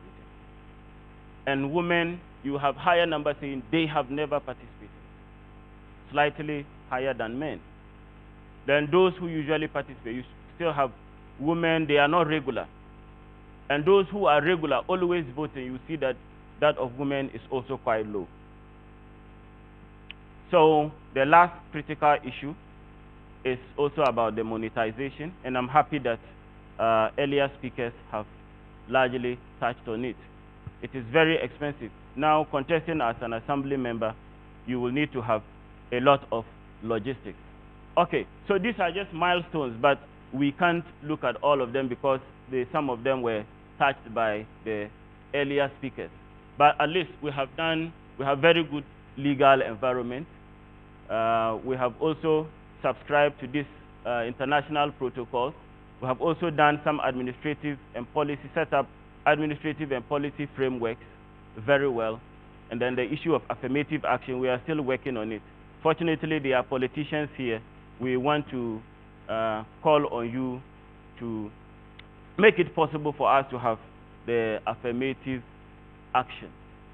Yeah, so in conclusion, I would like to reiterate the fact that women's representation is still low. And then the issue of gender equality, we necessarily have to look at it if we must make progress economically. However, we have to also work in partnerships to defrost that resilience of including women or having gender equity or gender equality in our representation. And let me say that despite the fact that voter turnout is low, depicting disinterest by voters in the elections, it does not mean that people are becoming less politically conscious if you look around the sub-region, Burkina Faso, Niger, and all the other countries where there are military torpedoes, you will realize that people seemed not to have been politically conscious, but they found other ways to express their frustration. And social media can be weaponized to galvanize a lot of the youth to show resistance to regimes. So low voter turnout doesn't necessarily indicate that people are not interested. It is also a petition. It is a way by which people are warning you against the happenings in the country. So I have been signaled many times, and I wish I had more time. Thank you very much for your time. Sorry. I mean, this is really a very brilliant paper, and I think we will all want copies of this presentation, right? This is the kind of presentation you need to really sit over some drinks and really pour through to understand. Please, let's give Mohammed Musa another round of applause. I mean, if Professor Deborah gave us an honorary doctorate degree in local governance and district level elections, please, what do you think the degree we have just received is from Mahmoud? I particularly, let me see, so I wrote some words to, where is it? Okay. Did you hear metaphors? Did you hear metasynthesis? And third order construct? Charlie, you do all, Mohammed. Thank you very much. Let's give Mohammed another round of applause. It was a brilliant, well put together presentation. So I just want to say thank you for your patience. We should have been wrapping up by now, but unfortunately, time is not our best ally. So I want to make a number of proposals. Let us go out, grab our coffee, and come back. So we'll just continue with the panel so that we can finish in time and you'll be able to go do your other business. If that's agreeable with you,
Hello, please, can we come back in? Thank you.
We are ready to start. We are ready to start, please. Please come back in.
years in this field, I think. Because for as long as I can remember, she's always been doing local government work. Please welcome her once again.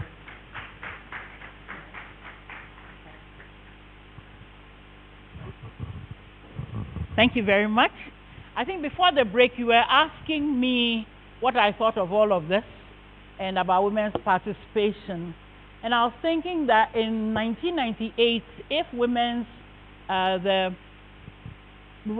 the percentage of women elected was around 3%, and in 2019 it's 3-point-something%. It peaked in I think 2006, and it's been dipping. Then we haven't made much progress. And the question you were posing was why? If I seriously believe that people will invest energies in things they find relevant. Look at the way Ghanaians behave about religious activities and so on and so forth. I think there are a number of things. A lot of them our previous speakers have talked about. But there's too little value placed on local government. Whatever is done is too little, too late. So the value of local government, what local government has to offer women, how people understand and appreciate local governance, and the reputation of it is all things that we need to consider very seriously. I think in the 60s, the vision of local government was a very bad one, about being corrupt, about not delivering, and all of those kinds of things. We need to make local government relevant to Ghanaians, that it touches on the very life of Ghanaians. I think Dr. Santi and Honorable Kokro both indicated that local government should be a natural terrain for women because it touches on the very life of Ghanaians and citizens. Local government provides services that are relevant, and I think Honorable Kokro indicated that if you go to PTA meetings, if you go to health centers as caregivers, you see women predominating. But local government also makes a lot of money from women because the markets are a critical source of local government revenue. And therefore, we should be able to make local government pay back, make it attractive for women to want to engage and participate in it. When the last speaker was speaking, he quoted me and he quoted work I had done in 2000. What has changed over this period? I think we should do a better job of attracting younger women and even young people into local government. I think one of the issues that came up in both Professor Deborah's paper and Mr. Mohammed's paper was that we don't have enough disaggregated data. In American politics, they'll tell you where women are voting, who they are voting, what the patterns are, where young people are voting, where older persons are voting, and we need to disaggregate the work and the interests and the messages along the lines of the needs of these people. We don't have enough data. And the last speaker was talking about going to the Electoral Commission website. The information there is woefully inadequate. Because if you are trying to track, I was just last week trying to track patterns of voter participation, male and female, patterns of turnout, patterns of that kind of thing, and I can't get that data there. So please, Electoral Commission, we beg you, update your thing.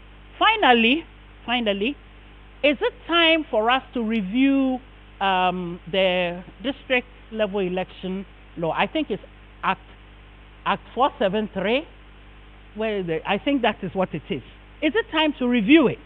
Because the issue of platforms and issue of presentation of candidates and so on, we need to look at some of these issues very critically and see if they work. I have young people in my house who are not interested, who don't care, who won't be voting, and who will not be bribed by me to go and vote. You see, so it means that we have a lot of work to do to create that kind of interest.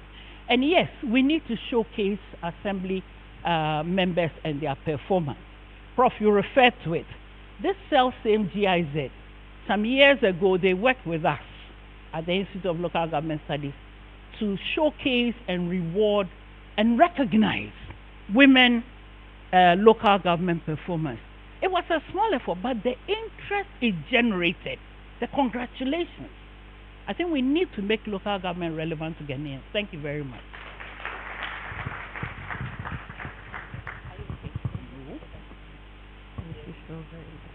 Please, another round of applause. Wow.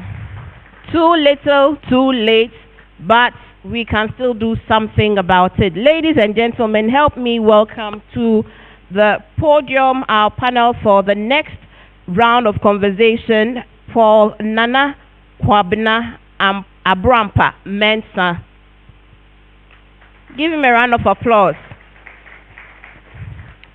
Paul is a highly experienced political scientist with a focus on security sector governance, local and urban governance, and security analysis as well. With a strong belief in networking, he is a resourceful team player who produces research-driven write-ups on security issues, particularly related to elections, political vigilantism, communal violence, violent extremism, and terrorism. Since 2008, he has been working as a programs manager and team lead for local and urban governance and security sector governance at the Ghana Center for Democratic Development. Let us give him another round of applause. Next, it's my honor to invite and welcome Mr. Samuel Seth Pasa, a dynamic leader in the field of urban management and development, holding a master's degree from the Institute of Housing and Urban Development Studies from the Erasmus University, Rotterdam, the Netherlands. His career is marked by significant accomplishments in policy formulation, planning, and project execution. His journey includes pivotal roles in government ministries where he has played a key part in driving initiatives such as the Gulf of Guinea Northern Region Social Cohesion Project. He is remarkably proficient in data analysis, mastery of multiple languages, and exceptional interpersonal skills. Let's welcome him with another round of applause. Samuel Pukwa. That's my only friend. Samuel, what did I say? Pukwa means what? Did I ask you people? Let's give Samuel another round of applause. Next to join us, Mr. Kokro Amankwa is a dedicated and driven human resource management practitioner, educationist, and fervent advocate for local governance and decentralization. With a comprehensive background in management, finance, and teaching, he possesses over 15 years of experience in human resource management, public relations, communication strategy, and local government affairs. His Kokro's leadership as General Secretary of NALAC, which is the National Association of Local Authorities in Ghana, underscores his capacity to foster collaborative and influence organizational success. Let us welcome him once again with another round of applause. Next is the man who eats, dreams, wakes, election matters. Let us welcome Dr. Seribwo Kwaku, currently the Director of Electoral Services at the Electoral Commission of Ghana. He has been with the Commission since 1995 and has occupied various positions at the Commission, from district elections officers role, the regional level, and now the national level as Director for Elections.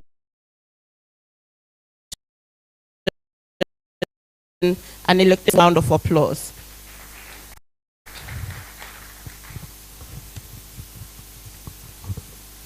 You may welcome me with a round of applause.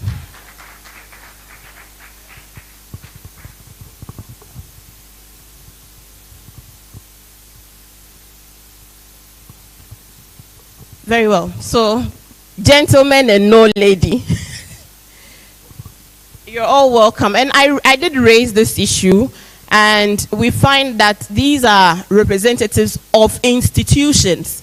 So one of the challenges is the institutions that we have and how underrepresented these institutions themselves are when it comes to women's leadership. So there we have it. We would have wished to have a more gender balanced panel, but this is what we have as a result of the institutional representations that we had. I'm going to start first with Mr. Abrompa. We heard Prof's presentation as well as Mohammed's presentation, and I think my first question to you would be, do you think the elections will happen this year? I think that question is for my brother. Yes, yes, Shamima, let me just play around some scenarios. Consistently, we have had district level elections gap of 2 years between the district level elections and parliamentary elections. As Prof. Deborah said, it changed only in 2014. That because of a fisherman's suit, we had to shift it to 2015. What we don't realize is that assembly members are elected on a tenure base. So if we're supposed to have had elections 2014, 2018, maintaining our 2-year intervals with parliamentary elections, it means the 2019 elections, going by the time we had a consistency, we have been held in 2022. But that would have meant that those assembly members now will not finish their 4-year tenure. So it doesn't matter whether we falter or not, the 4-year tenure of the assembly members must go on. Then the question is, what happens? What will be the scenario if we are not able to hold the elections in December? Don't also forget the tenure of these assembly members will end in January when they were sworn into office. So after January 15, just like what happened in 2015, we will not have assembly members. You remember the 2015? Yes. Remember in 2015, the president had to issue a call that regional ministers take over the management of the assembly. What happens is that district assemblies have what we call annual action plans. The annual action plans are approved by the district assembly members. The budgets are approved by the district, just like we have our national budget approved yearly by the national legislature. It means at the time of the vacuum, legally, you are not expected to spend because there is no approval. So the assemblies will go on, but non-function assemblies. The little development that we are having cannot happen. And in the era that we eat and sleep with law, if any assembly falters, the probability that somebody will go to court is high. Because you have no approved budget, you have no approved annual action plan, how do you test? How do you even come and collect tax from me? Because the fee fixing should be approved by the local legislative assembly. They have not approved that. And by the law, the fee fixing policy should be reviewed and approved every year by the sitting assembly members. In time that there are no assembly members, who approves it and why do you come to task me? In the era of legality, we have to put all this on this. Don't forget, next year is also elections. You said technically, we are expecting the Electoral Commission to hold the elections by says that they have to June 6 to hold the elections because it takes 6 months from the time that the parliamentary elections will be held. So the Electoral Commission can play its attitude as they are doing and say we have up to 6 months if not breach the law. So up to June 6 we can hold it. It means that we are going to have 2 elections the same year. Ghana will have to do budget for 2 elections the same year. Go through years after elections. What happened to our budgets? And we are having 2 budgets. I don't have figures for district level elections, but I remember in 2015, when the Benjamin issue came to, and Dr. Afrojan went to Parliament to seek funding to redo what had been cancelled. He requested for 90 million Ghana cedis just to redo what has been abolished. So if you're going to have elections, 2 elections, district level elections, national elections the same year, then it means the budget is going to be overstretched. So for you, your best bet and your best advice to the EC would be whatever it is, whatever the case is, we shouldn't bridge the gap anymore. If we don't hold the elections in time this year, we're going to further bridge the 6 or the 8 months gap that we have now, and it's going to be serious for us.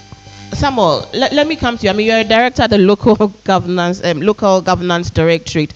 Are these similar concerns and scenarios playing out in your own, organization towards the district level elections? Thank you very much. I mean, I think it's a concern for us as a ministry, and we are also having ardent hope that the elections are held. But I just want to correct an assertion he made. If there's a lacuna and there's no election and the tenure of our assembly members lapses, there's a provision in the law that have to put in place interim management committee appointed by the president. So I just want us to... More powers to the president in that case. I'm just giving there's a resolution of that lacuna in the law. But of course, because as an advocate for decentralization and local governance, we cannot lose the opportunity for this level election not to be conducted. Electoral Commission is here, so I won't talk about.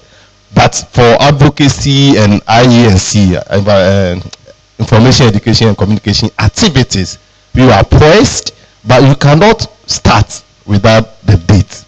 You need to get clarity of the date. So we are just hoping, and Doctor is here, he will tell us more about that. The date seems to be the most... It's because without it, you cannot flow with the communication and what are you telling the citizenry. Right. So thank you very much. Thank you very much. Honorable, as NALAC General Secretary, what are you picking from the grapevine before we come to Dr. Sribuo?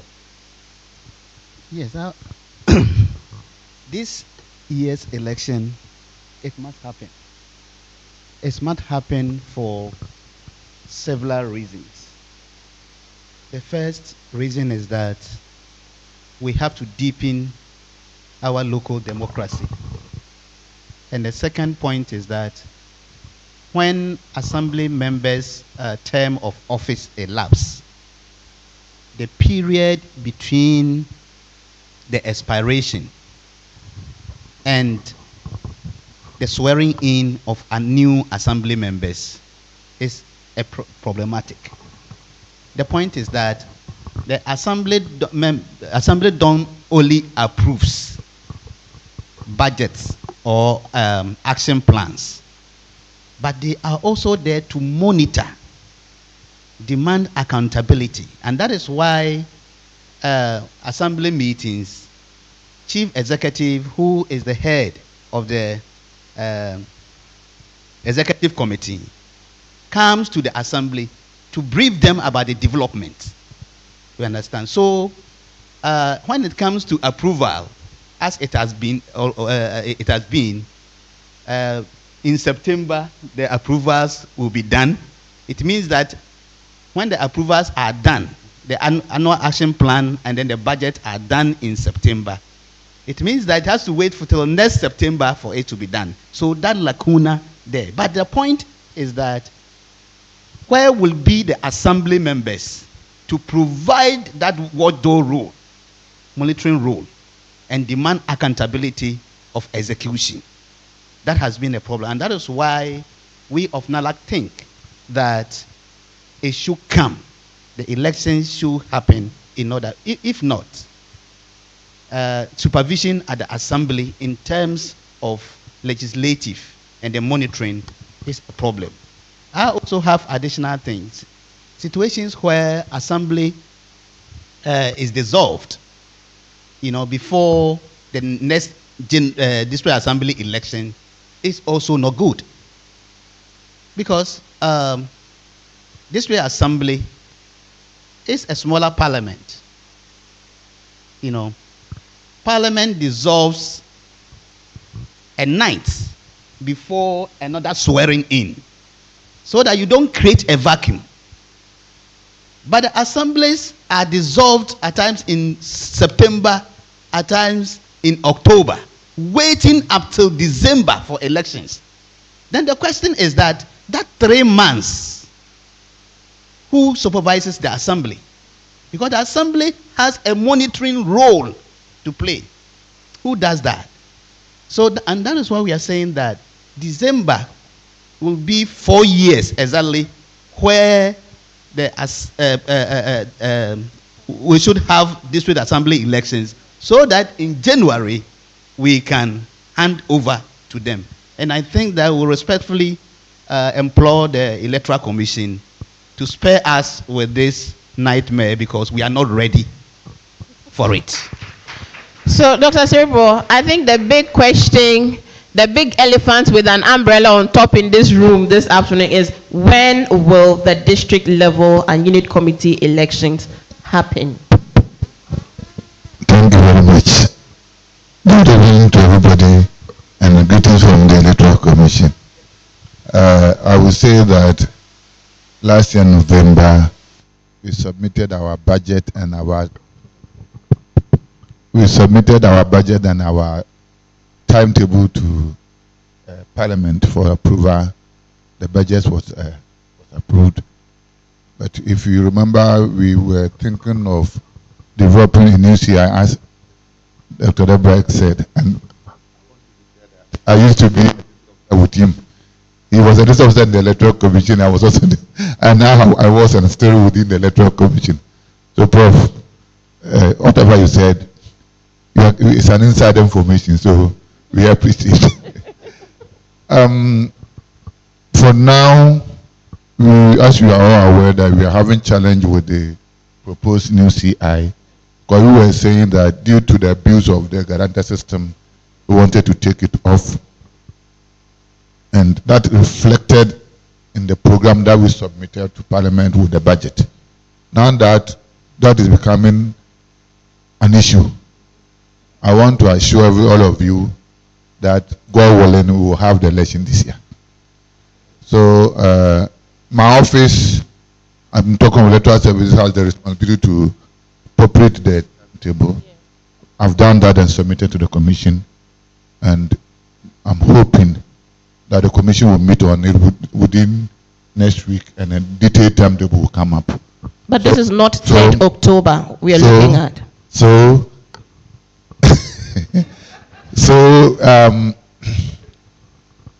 we will do the registration of voters, because somebody mentioned that, can we do registration? We are going to do registration.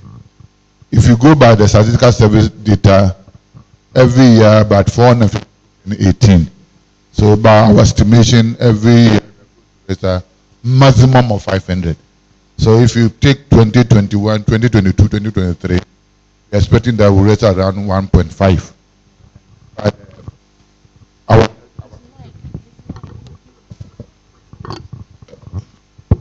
And our system is that given 1 week, we can clear all the 1.5 people. So we have. I'm not saying we are doing that in one week, but I'm saying if you give us 1 week, we can clear the 1.5. But the detailed timetable will come.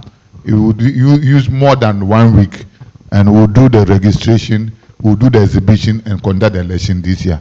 So that's the assurance that I want to give. So we don't have a tentative or proposed new date. The commission has not sat on the date that we have proposed.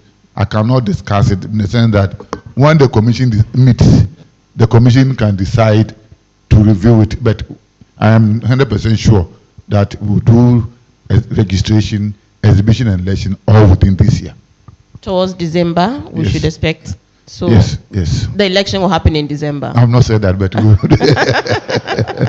so I mean, I actually listed. But we shouldn't lose out of fact that the previous one was held on the 17th December. So if you follow precedents, nothing spoil. So if you hold it around that same period, there's no problem. But are you worried about the number of things you're expected to do if we actually to do them right, to be able to address the challenges that we have been told today with regards to apathy, turnout, voter education? Look, there are about 11 things you're expected to do before a district level elections, and so far you've done 2, with 1 inconclusive, which is the CI matter. So I think that one is off the table now, because there's no way we can pass a new CI for this year's election. Because if we put it before Parliament, you need 21 sitting days, not 21 days. 21 sitting days, that's more than 1 month. So automatically we cannot use that new CI, but we will do. So we go back to the proposal, withdraw that and use the existing CI for the elections. We'll do new registration, we'll do the exhibition, and we'll do the election. The commission will come with the timetable. What do you reckon will be the challenges or bottlenecks ahead of your planned date to ensuring a free, fair, coming from where I am coming from? Once the resources are made available to us, and with the cooperation of all stakeholders, I believe we will not have much challenges. You've mentioned a very important intervention, resources. Do you currently have the resources? No matter what happens is that when you are going to perform the activity, then you raise the budget for that activity and give it to Minister of Finance. Because we have not rolled out the main activities for the year, we have not submitted specific budget for. So, for example, we have a budget for registration, which is already, you have the omnibus budget, but it's an activity-based. Which has been approved. Yes, exactly so. So what will happen is that once we decide on the registration, then we'll submit a budget for registration, then the money will come. When it comes to exhibition, we'll do so. When it comes to nomination, platform, and the rest. So once we have not rolled out the activities, I can't comment that the money will be available or not because we have not yet requested for them. But do you have fears, I mean, from experience, that you may not, especially as the whole process has been delayed up to this point, and knowing the economic situation we are with now, and how even senior secondary school headmasters are all complaining about funds, district assemblies are complaining about their funds, their common fund not reaching them. Are you really hopeful that we would get the resources to build the logistics? And Dr. Pepper said that some of these mobilizations, they are not one day matter. Your logistics issues are not a day or a week or two matter. Really, are we in dire straits so that we can help you cry? I believe that once we make the request, normally for election years, we don't have challenges in terms of, we may not have all the required resources, but at least the minimum resources that will be needed for activities, we normally get them. And local government is here. This level election is their baby. So we normally go with them and we get it. I am convinced that for now, I don't have any issue to doubt whether the resources will come or not. I believe that they will come.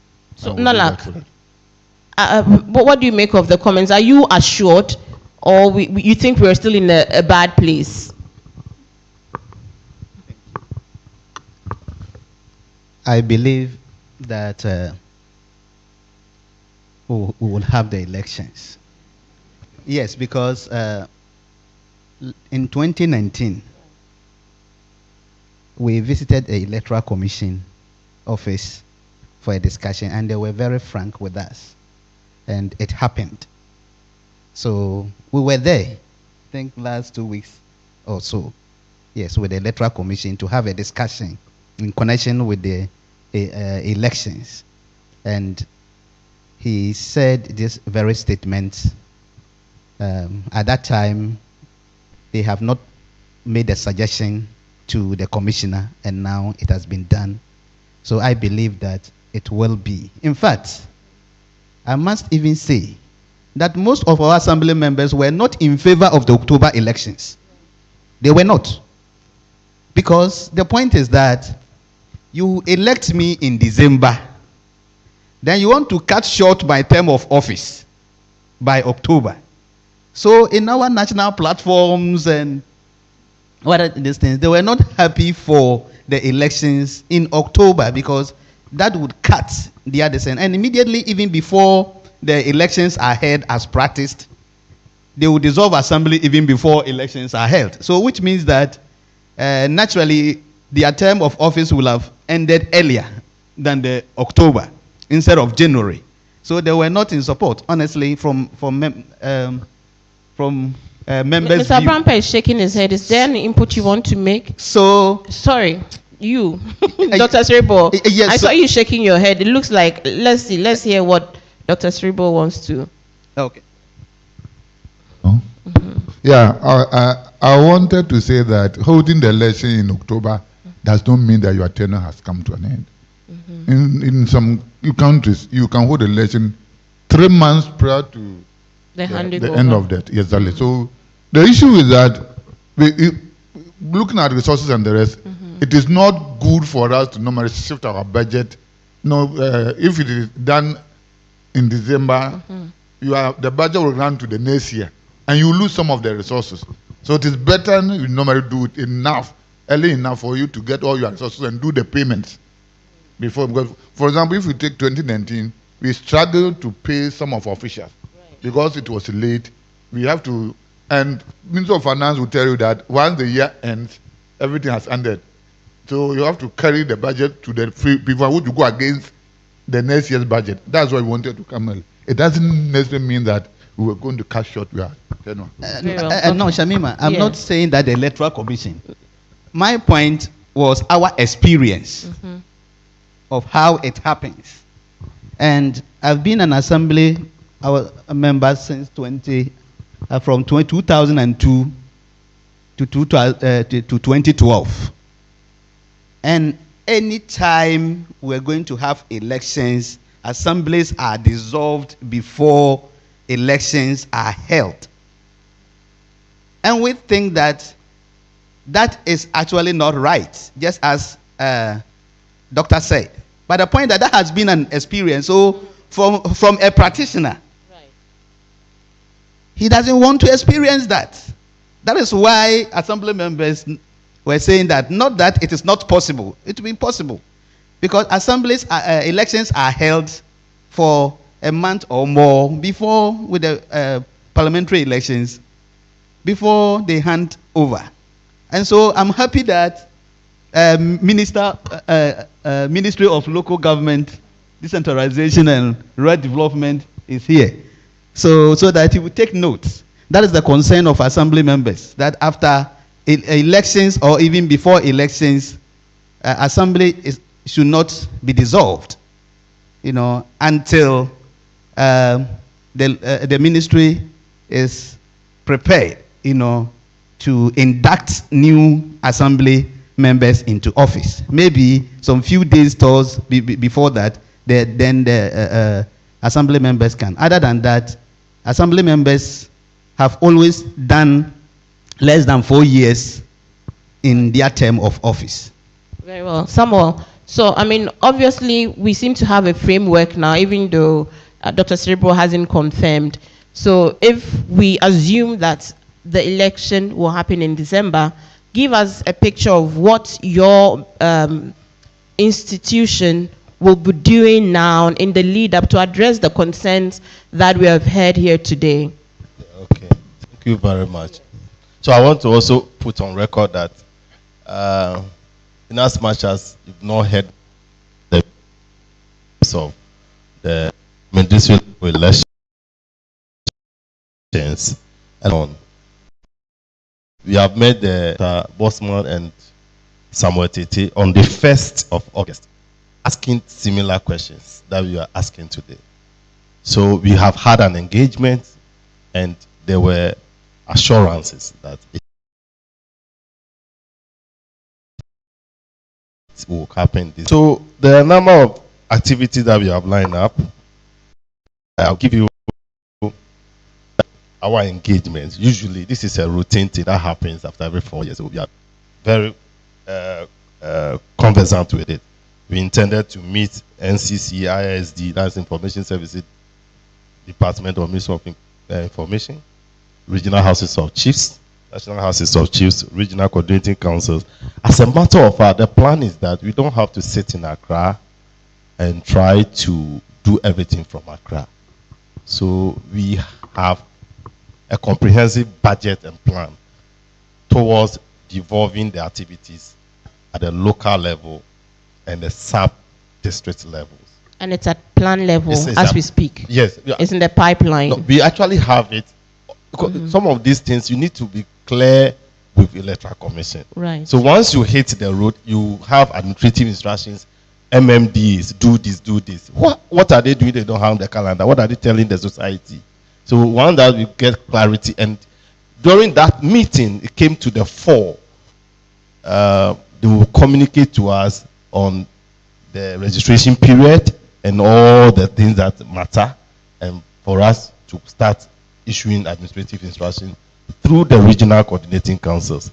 And all our policies, our engagement with the regional ministers, we are poised to ensure that the process is decentralized so that it is not only held in Accra. I think my concern now is, I mean, I'm quite worried with the voter turnout rate. Okay. What's that? Sorry.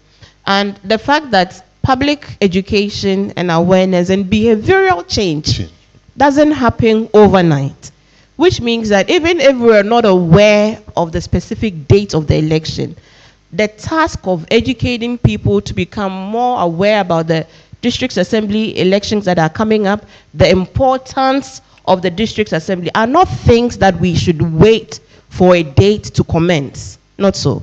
Exactly why I said that there are things that are statements and all the things that the MMDCs do at the local level. They speak about some of these things in their We have some of them. Is this happening at the local level here? Those who are... Unless... Are there activities happening so far? No, maybe... So I am just trying to establish that, you know, decentralization is central, regional, local. Yes. So, and assembly members are here. Yes, and I'll come to them pretty shortly. So they need to also have that conversation at their local level, right, to say that, this is coming up, that. And because they have their medium-term plans, they have all those soft activities in their medium-term plans. But I have not monitored them. But there's clear indication. We speak to them. There's a tracking system. We communicate to them on a dashboard on the need to. And the feedback was like, okay, once we get the date, we will start doing the IENC activities. Do we have the content of these IENC material? Are the content ready to go? Do we have the messages? Do we have the illustrations? So Shamima, you said today that it's a collaborative effort. Yes. We are collaborating with NCC, ISD, the institutions that are mandated to work with us through this process. Of course, not like we've been having those discussions along. And have you seen any samples? Because I just need to be sure that something concrete is happening. We have samples. You've seen samples, yes, right? Yes. Mr. Brampa, we're talking about inclusion, we're talking about representation of women as well as youth and persons with disability. And Dr. Sribo says that they're looking to work with various stakeholders to ensure that the election happens. What might be your suggestions to all the partners also on how to ensure that even with the short time that we have, we do a fair enough job? Well, thank you very much. I've met my brother several times, and he keeps giving us the outline. I remember the CLGA held similar engagements last 3 weeks. Yeah, and one of my suggestions was to start something with like Q&A, just to ignite conversation across board.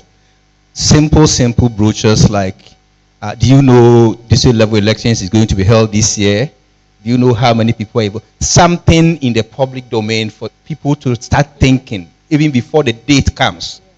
So this Q&A will ignite some conversations, test people to know whether they are aware, what is the local government, what does it do. Some of these things could go out for people to start. Let me say education. But they haven't gone out yet in terms of your assessment. Let me say education is key in district level elections. And because we have the limited numbers, they projected to you why people don't vote. Originally, the district authorities were expected to act in a way that will encourage people, motivate people to get interest in local governance itself is not there. So if we are not doing more to whip the enthusiasm for people to get interest in local governance, then everything around local governance, including the election, will suffer apathy. That's why even before this thing comes, we need to start something to let people know that whether we have the date or not, it's going to happen.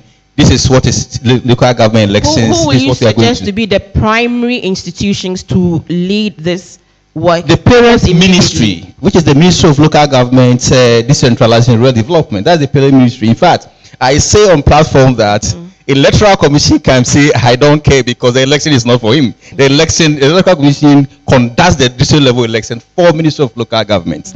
So the push, the mediation of the CI in per se in Parliament, the underground lobby, I expect the Ministry of Local Government to take lead secretly to lobby so that they get the CI out and the Electoral Commission can do its activities. Very well. I'm going to open the floor now for questions. Please, when you pick the mic, your name and then straight to the point so we can get as many questions as possible. Yes? Okay. So, Mike, please help me with the mic. 1, Bridget, you the gentleman. 2, this row. This row is okay with everything. 3, and then the lady at the back, 4. So we'll do the first round of questions. Start with Bridget. Oh, sorry. Okay, I'll come back to you. So, yes, but I've pointed to you. I'll come back to you the second round. Yes, Bridget. Good morning, everybody. My name is Bridget Stugbenuku. I am here representing the PPP, but also women. I don't know whether it's going to go on, but I don't think that enough has been said by the panelists, maybe because there's no woman. And I was saying to the people on my table, in an instance like this, this is when someone, as the late Ama Tedu, would walk out because she'll say, I don't see myself represented there. And I would like to ask, it's a bit of a rhetorical question, but what is the objective of women's participation in the local level elections? I think that we have not set the objective right. The women's participation still remains an issue of tokenism, even at the local level, because we ourselves have not probed the importance of why women should be represented at that level. I was speaking to one of, I'm sorry, I don't remember your name, but and saying that we must recognize the value as women, because obviously from the statistics that showed, we are not making room for women. Nobody seems to be making room for us. We, the women, therefore, must recognize the value we bring to the table, or the values that we possess that will add up to the elections. And it doesn't only remain at elections or getting voted into power or into the position, but what we contribute to our districts, to our communities. And we contribute a lot economically, we contribute a lot socially, but unfortunately, we don't see the value of that. And I also talked about, I want to add to it that the practicality of women's representation must be seen. Otherwise, it remains just this academic exercise. We come and talk about it. We show the figures for it. And we do not actually practicalize it. I think one of the presenters, the prof, showed how women are breadwinners, or men used to be breadwinners, but now it is the women who are, they call it a dual earner families. It's not dual earning. Women have become breadwinners. You go to all the districts, you can see that it is the women who are contributing to the social development of their families. And we must recognize that. So how do we translate that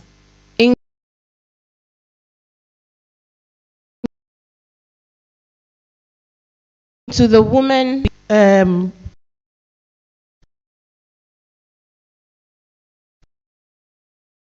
This is my view, that this is actually your worth, contributing to your family, to your community. They are just doing it, and you saw it, that unpaid work. It may not be unpaid work in certain instances because they have the local economy. You go as a fish.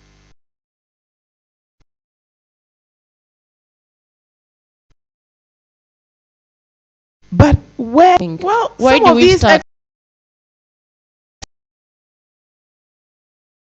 exercises must practically, where is it? Right. When you say we are dual earners to the economy, they are not dual earners. They are actually the breadwinners.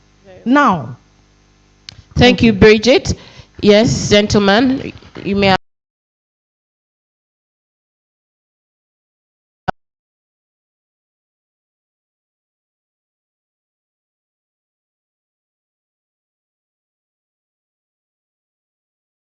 applaud. Yes.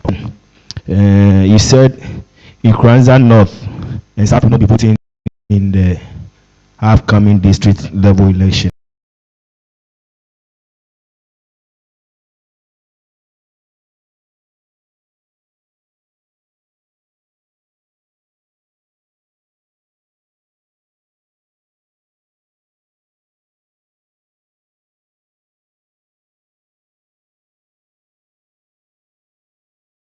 Reason why I enlighten us on that. One goes to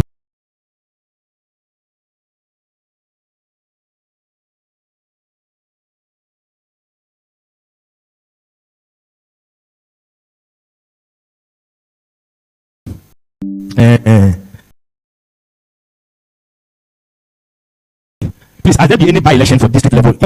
As on quickly, you see there will be a by-election. So as what my man from Kojo said earlier on assembly election. You see, as a nation, we keep deceiving ourselves. As I'm talking to you now, in primaries, there is primaries, as you said, ongoing in the assembly election that people are spending to even win primaries. And you see, out of the two electoral areas that we have, the political parties are here. They know their members. They know. If you come to the assembly, we have pro MPP caucus. We have pro NDC caucus. They have their leadership. As a presiding member, all the time you need to stand. You say? Where do you stand? Where do I stand? Caucus do you find yourself? No, I'm not neutral. Why? No, we must not lie to ourselves. I'm not neutral. Okay? When I came to assembly first, 2015, I was once working with some international NGOs, so I know it's non-partisan. So I came to the assembly not on any political level. But when I came, quickly, you need to what? You need to belong. Okay, you need to belong to what? A caucus, whether you like it or not. Okay? Unfortunately, I belong to the caucus and I was made the secretary to that caucus. Okay? So you need to belong. It is there. So you see, what I'm saying is that this assembly election, we all know very, very well. So sometimes you the presiding member, sometimes even before you come to assembly meeting, if you know that the other side, they are even much more than you need to even lobby and so on and so forth.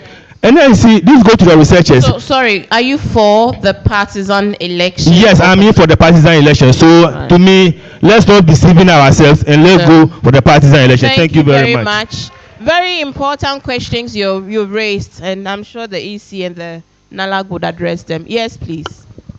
Thank you very much. My name is Joshua Nyame from NALAG. I have a concern that I believe that all stakeholders must look at it. When it comes to our national elections, we know that every 7th December, we're having the election. Should we look at it that, look, our assembly elections must have a specific time frame where we know that every 4 years, we have this time to organize the elections so that all stakeholders will work towards that instead of we always deciding when to have it. So this is my concern. I believe that the stakeholders here must take note of it. Thank you very much. Yes, it's a key question. Should we institutionalize a date for... Yes, ma'am, at the back.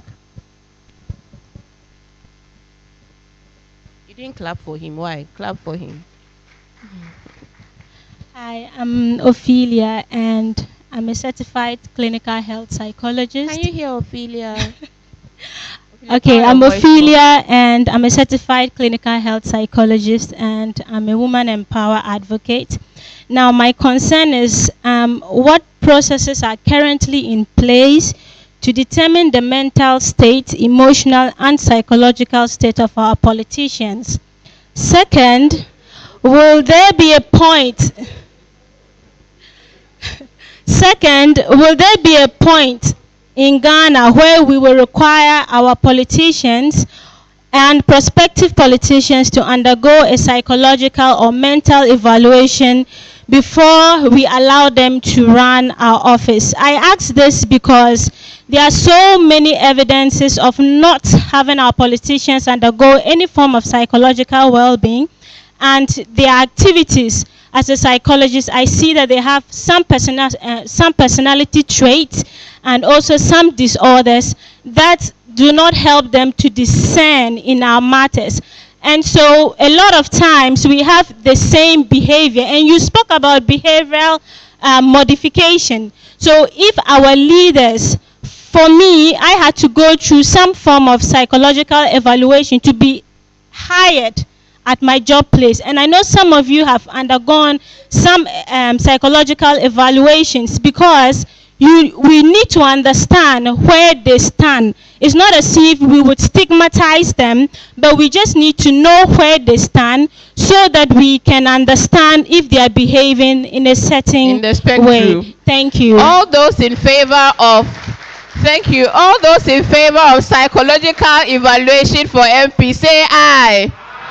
The ayes have it. Please, let's come to the lady at the front. And I'd like to hear from our persons with disability who are also here. I'd like to hear your comments as well. So after this lady, yes, please. So, I didn't see you. I'm now seeing you, so I'll definitely come to you. Let's take this, ma'am. Yeah. Good afternoon. I'm Regina Dede Amankwa, Assembly Member for La Louis Electoral Area, Bon Katamanso Municipal. Please, my question, I don't know whether it goes for EC or the local government. Last 4 years, our electoral area was divided into various electoral areas. But as time goes on, they hold it on. Now, if you come to Pong, we have 3 electoral areas in Pong proper. We have Afieye, Dingla, and La Louis. La Louis have 29 polling stations. Dingla have 11, Afieye have 11. I want to find out from EC if this time around the electoral area will be divided again. And then my second question is, I want to find out from the local governments that do they have any package for women who contest for assembly elections, or they don't have, because we need a support as women. Thank you. Thank you very much. To the gentleman right before, just trying to make use of time. Okay. Thank you very much. My question is, Madam NC, you mentioned an area, or you mentioned cooperation and collaboration. And my question goes to Mr. Sami. I have not heard much when it comes to NCC. So I want to know their role when it comes to educating the public as far as the district assembly election is concerned. Very well. Any member of the... Yes, please. Thank you. Kindly give him the mic, yes. Okay. Sorry. Sorry, thank you. Please, I have a number Your of... name again, so... I am Abdurazak Yusuf, Ghana Blind Union member, and a member organization of Ghana Federation of Disability Organization. I have some issues to raise. We have been here since morning. I have not had the benefit of reading both Prof and my colleague Muslim, I don't know, Mohammed, documents. But per what they presented so far, I've not heard anything about persons with disability. If you want to talk about inclusive, because they are the academicians, and education, they say, is. Let me end it that way. Then, I also want to raise some issues with the CDD and then NALAC. I know we are grateful, right? We are not oblivious to what is happening in the nation currently. Whatever activity that is being done, they try to engage us and get us on board. It's good. But now we need to find ways of making good use of our knowledge. Because some of us, at least, have had a bit of competence, right? And if you want to look at the local government, we do not have the capacity, not the knowledge, the ability to compete with our members. Even if Dr. CDD-Ghana, per his level, have not been able to make it there, look at some of us who are here. And decision making from the local government has a lot to effect on the community members. So if decisions are taken there and we are not involved, what do you think the future of the nation will be in terms of persons with disability? We are there, we work, some of us work within the assemblies. We see the level of contributions of these our assembly members, and we think that we have the ability to do. And what I want to suggest to these two organizations and any academicians and any multilateral partners of the country, you can identify some of us. Let's say we have something like what we call affirmative action that you can identify as to sponsor us, and will be in your name to compete with the NDC and the MPP people, because we cannot do it alone. Local government ministries is here. Every 4 years they will say that within the 30%, people should be, anytime that the information will come very late, and when they are selecting people of their own. Persons with disability that they select, we do not say that they are not persons with disability, but we are talking about somebody who understands the issues of persons with disability to be able to make an impactful decision that will go a long way to affect the nation and persons with disability at large. Thank you. Very well. Razak, thank you very much for making a strong case for affirmative action. I'm going to take my last three. Yes. You at the back, Adam, and then Mommy. Yes. Let's see. Time is running out. My question goes Please to brief. My question goes to Dr. Kweku. With regards to this constitutional, the CI problem, with regards to the guarantor system, I'm reliably informed that the two parties, the dominant parties in Parliament, have all come to an agreement that they would prefer the old system, that is the guarantor system. And my concern is that is the EC still pursuing it with the two parties now in agreement that the guarantor system should be used? That is the first question. My second issue is also to do with your procurement. When you have elections, you normally procure items from abroad. With the time remaining, with this short time at your disposal, are you sure that you will get the relevant wherewithal to order pull-through seals and all these outside materials that you use for elections? Will it arrive on time for you to be able to conduct elections? I'm done. Soul sourcing to the rescue. No. Thank you very much. Yes. Auntie Amida. Adam, you first, and then Auntie Amida. Thank you. I have just two questions. The first one. Introduce yourself. Okay, my name is Eric Edem Agwana. I'm representing the NDC.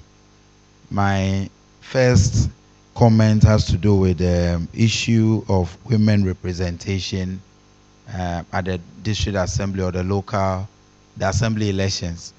I want to humbly plead with all the stakeholders who are interested in seeing the youth, women, and people living with disabilities participating in the elections to make the advocacy a continuous process. We usually hear advocacy around this time when elections are approaching.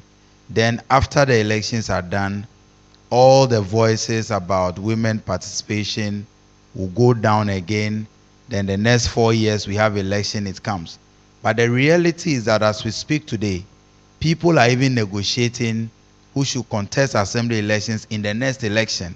And so you have some candidates who are expressing interest to contest. Then they will sit with each other and say, let me go for one more term. and then in the next 4 years, I will support you to go.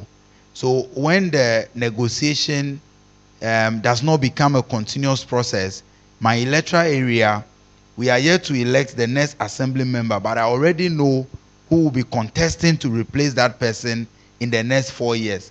And so that is why the representation with women will keep going down and down, because we usually hear about it only during the elections. And it becomes too late for the women to even have the courage to pick the form, because by the time they develop the interest, people have already started working on the grounds and making themselves popular around. So I think that we must make it a continuous process. The next thing about that has to do with the appointment.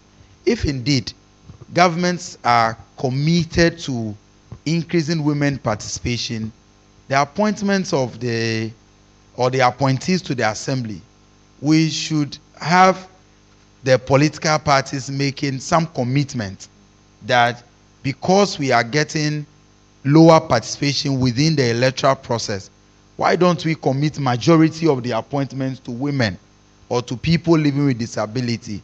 When they get in there through appointment, they usually develop the interest. Then in the next election, you see some of them contesting. So let's get the local assemblies to make commitment to that. To conclude, I have a question for the Electoral Commission. What is the criteria for creating the electoral area? Because I come from a very complex constituency. And in my constituency, in some of the electoral areas, you see an electoral area where one community is here, you have to drive to 3 or 4 different communities to get different communities that also belong to that electoral area. So sometimes it's confusing. I wish I can give a practical demonstration. So let's say Adenta electoral area. So you have a community called Adenta. You drive to Medina, Atomic Junction, bypass Legon, get to Shashi, and Shashi is still part of Adenta electoral area. Meanwhile, Medina and Atomic Junction also belong to different electoral areas. What is the criteria? Is it chieftaincy? What is it? I just want to know. Thank you. Thank you, Adam. Auntie Hamida, and Mr. Abrampa would have to take leave, so I'm going to come to you for your concluding remarks and also to answer the question, then we can excuse you. Yes. Shamima, thank you very much. My name is Hamida Harrison. I'm from Abantu for Development. My question is, we are here talking about low women's participation. At the same time, country recognize this issue. And we're talking about 2 systems, non-partisan and partisan. So we ask ourselves question whether women have benefited from these 2 systems, because we are operating both of them. At the national level, we are operating a partisan system. Have women benefited? Today, we are talking about only 40 women in a 275 parliamentary seats. And when we come to the local system, we are talking about a 3.8% in a non-partisan system. So women have not benefited from both of these systems. So it is necessary for us to think about ways and means and systems that can help women. 60 years ago, Dr. Kwame Nkrumah introduced a legislated affirmative action. 60 years ago, because he looked and found these problems will be there. Today, we are struggling in passing an affirmative action law. The local government ministry representative is here. They have come out with an administrative directive, if I'm correct, to make sure that 30% of the 30 is women. In fact, the late Minister Wiredu had said 40%. Today, are they implementing? Are they insisting on seeing that 30% of the 30? If you go around the districts, and talk to the DCEs, they tell you that we have not gotten any letter from the ministry directing us to do that. What's the role of the minister? What's the role of the ministry? If they themselves have come out with this directive as a way of seeing that it will help in improving or increasing the number of women at the local level, and yet they're sitting down there and not making sure that these districts abide by this directive.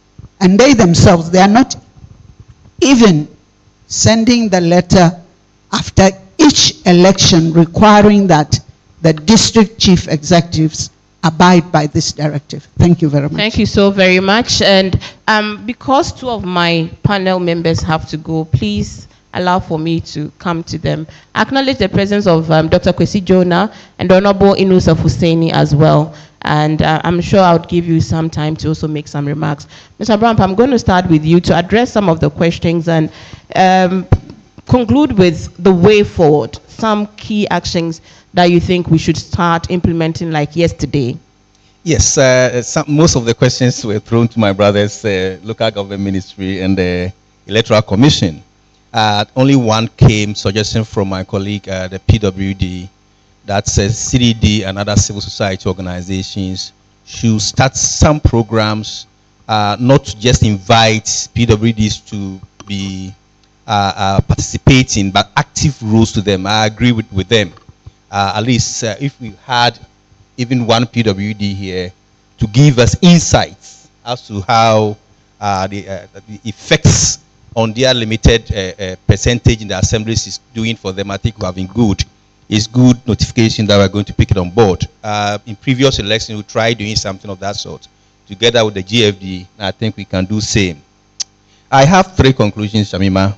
One, the recommendation I gave on the CLGA platforms, the same thing. The election date is not out, but we need to start conversations. Can we start teasing out the questions? What our citizens are aware something of this sort is happening? What is local government? What is local government elections? Q&As, throw them out there with posters, sometimes jingles, something. So as soon as the date comes, then we attach the specific dates to it. This will start something, but the blackouts outright is not good for us, looking at the numbers of local governments. I just came from Liberia, and in their registration for October election, they had 27,000 multiple registrations because there was no education. And the people didn't know they can just register once. So this is the first time they are doing biometric registration. And the enthusiasm to get voter card. They register here, they go here, until the announcement came that by Liberia Constitution, double registration is a crime and you could be prosecuted. And they stopped. But before they realized that 27,000 multiple registrations because of lack of education. And so if you say we have limited numbers, attendance, then it means we need to do something to whip up the enthusiasm and also with people's interest in it. Do we have a fixed date? I think we should think of it. We need to have a fixed date for local governance elections so that we all work towards that. If it were the national elections that we know December 7th, we need to at all costs hold the election. I think Parliament and EC will sit down with the CI in Parliament and take actions. But because we have constitutional frame that gives us 6 months, that we can wait and hold the elections even in June next year, nobody is proactive enough to think about that. So we need to think of having institutionalized fixed date for local government elections as we have for national elections. Very well. Thank you very much. So you have to go almost immediately, right? So because we are holding apparently, sure, we have to take a group photo before. So the speakers, let's just stand here. So we'll take a group photo. Dr. Pepper.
see to it is done. That is. But what do you think personally? It's a good thing. Okay. It's a good thing. Then somebody asked a question with respect to the Nkranza not having the election. When the DKM also collapsed, we were going to do election in 2015, and they said if they don't get their money, they will not vote. So they went and slaughtered sheep and other things in front of our two offices, cursing the commission that if they bring the ballot papers, they will beat us and also they will curse us. So we were forced to postpone that election. Therefore, their elections are held at least a year before the general one. Yes, even with there was another issue with the Manya.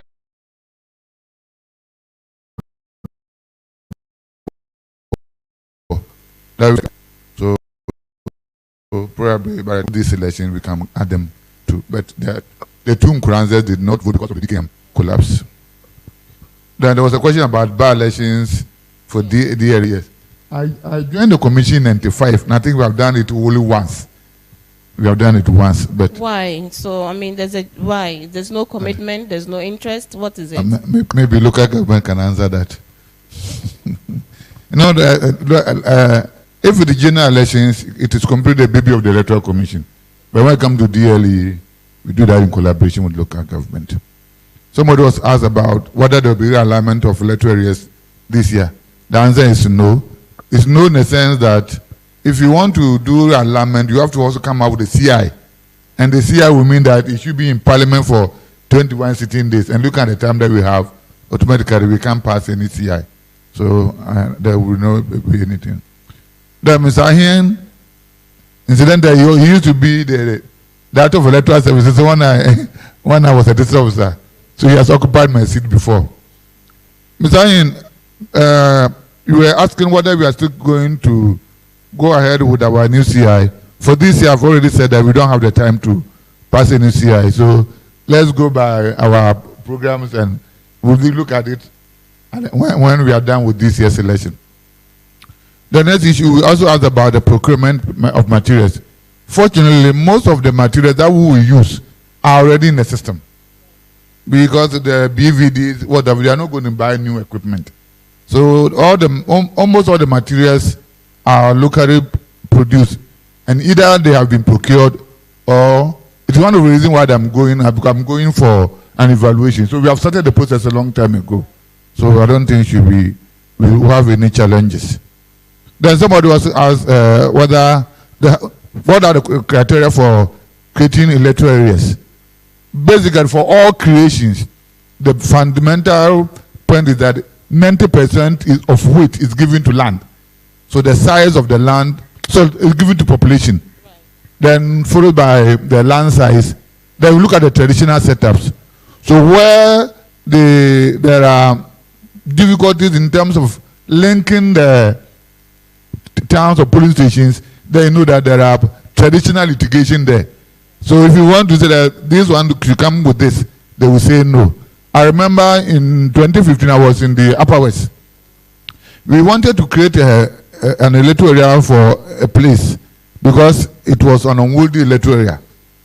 Now we carved the place, then giving the name to the electoral area, we could, as at then we have not created.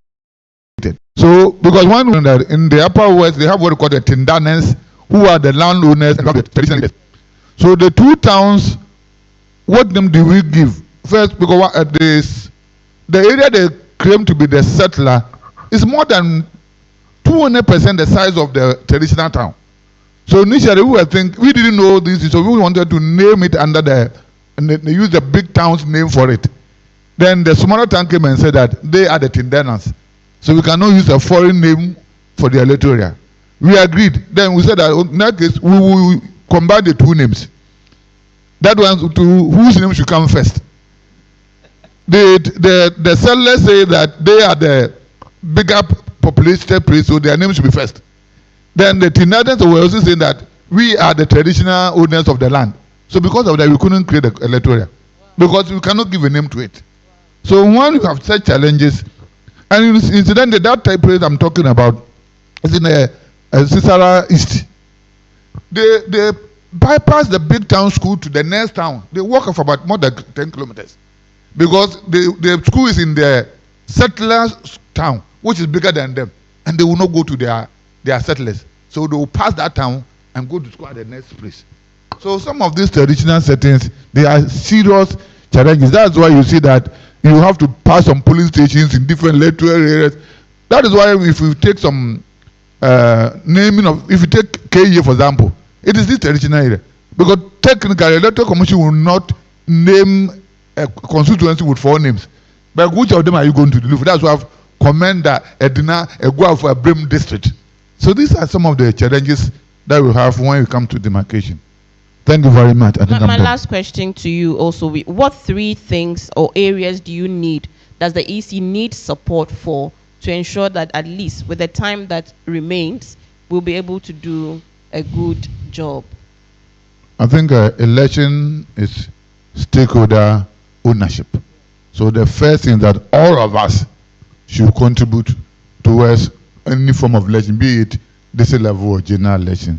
The next one, now if you take of this election, we and the local government, so they should help start negotiating for the release of the resources. When we come out with the timetable, we will not be lacking.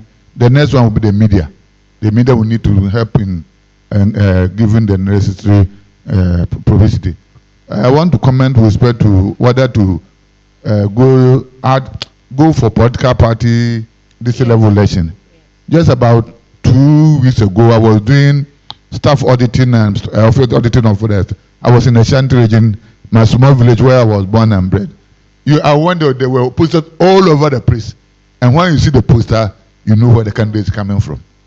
But there are a lot of, I remember in Ashanti region, somebody pasted the notices with a lot of colors. So you could see clearly the party. So the officer before me disqualified the person that he was using the symbols of a party. The person went to court and said that he didn't post the notices there.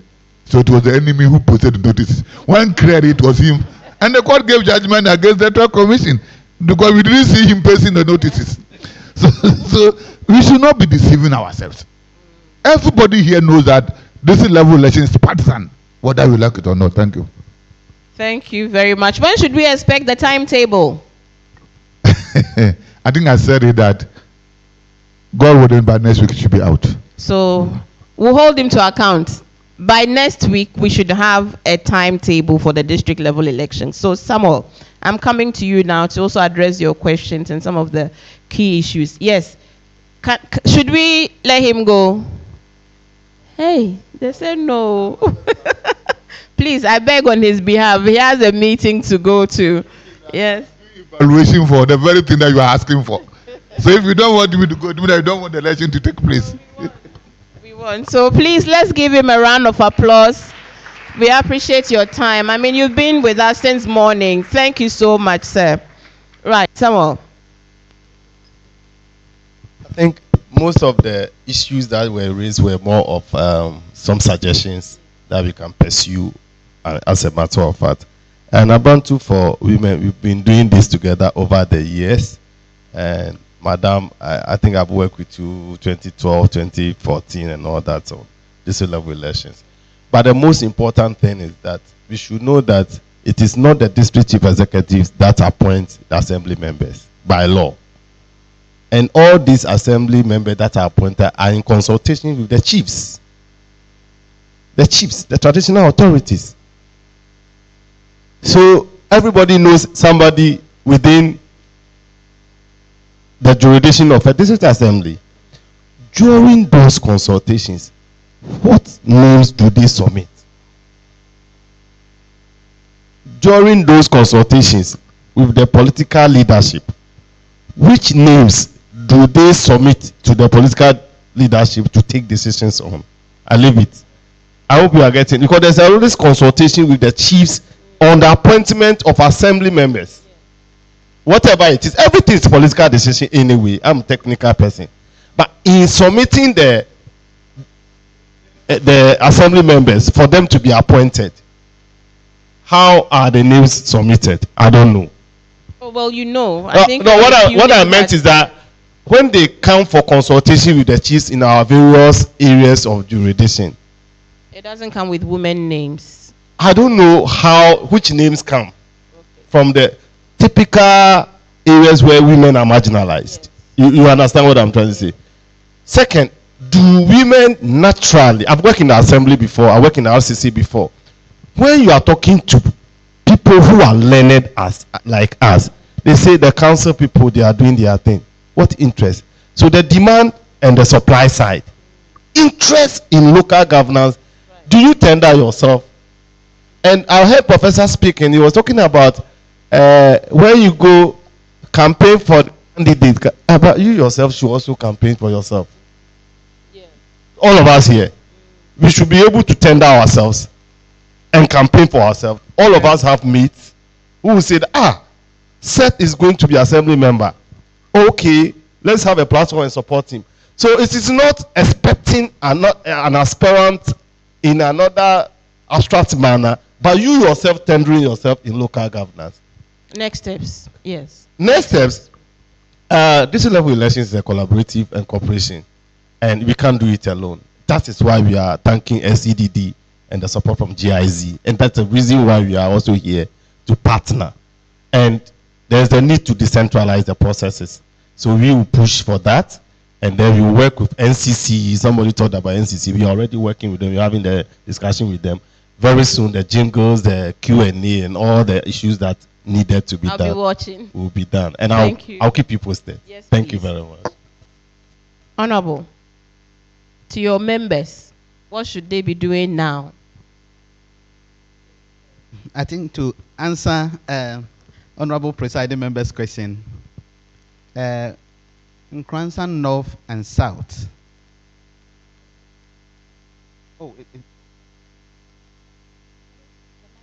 Doc answered that question for you? Yes. Okay, so that's fine. All right. So then way forward. Yes. So way forward. District level elections is a very important and crucial elections for all of us. When we need something, when we need any services, the first point of call is the local authority. It's either the assembly member, a unit committee, or chief executive. And so we should be very interested in assembly elections because it concerns us, and that is where our services comes from. It's unfortunate that we bypass this very important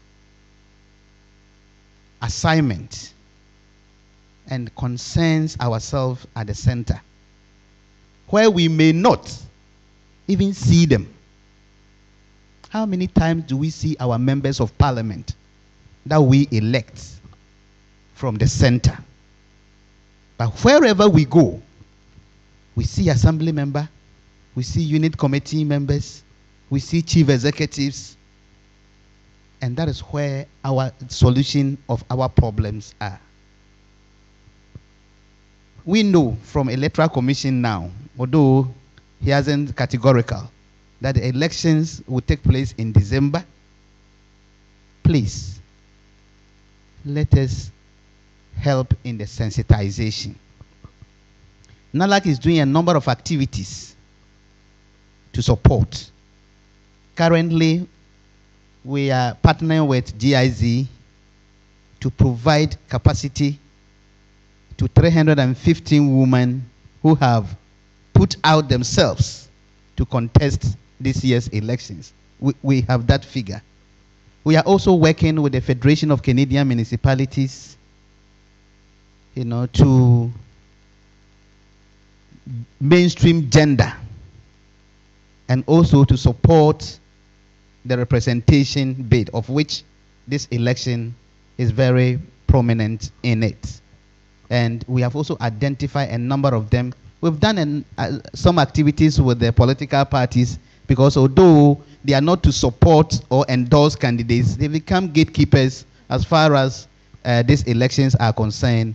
And so we've had the regional engagement with the political parties, all constituency constituency chairmen and their women organizers in all the regions to look at the possibility of supporting women, because we know that they go for primaries and other things, you know. So we have done that. We are also building the capacity of the women who are going to contest. Currently, what we are doing is to engage community and stakeholders, of which chiefs, religious leaders, faith-based organizations, and CSOs. We are starting this month, you know, to get the system sensitized and get them ready to do that. And so all of us are called on board. We are all involved. I also agree with Mr. Passa's position that district level elections is everyone's business, because we are really involved and it impacts on us. We also want to thank CDD for this golden opportunity. It's been one of the biggest arrangements, you know, for 2023 district level elections. Let us keep the flames and let us work harder. Media, we want to thank you and also to urge you and encourage you that for now, let us drop the 2024 presidential and parliamentary elections for now and concentrate in our platforms, district level elections. After December, we can pick them up and then continue to give room for district level elections. Thank you. Thank you. Let's give them a round of applause.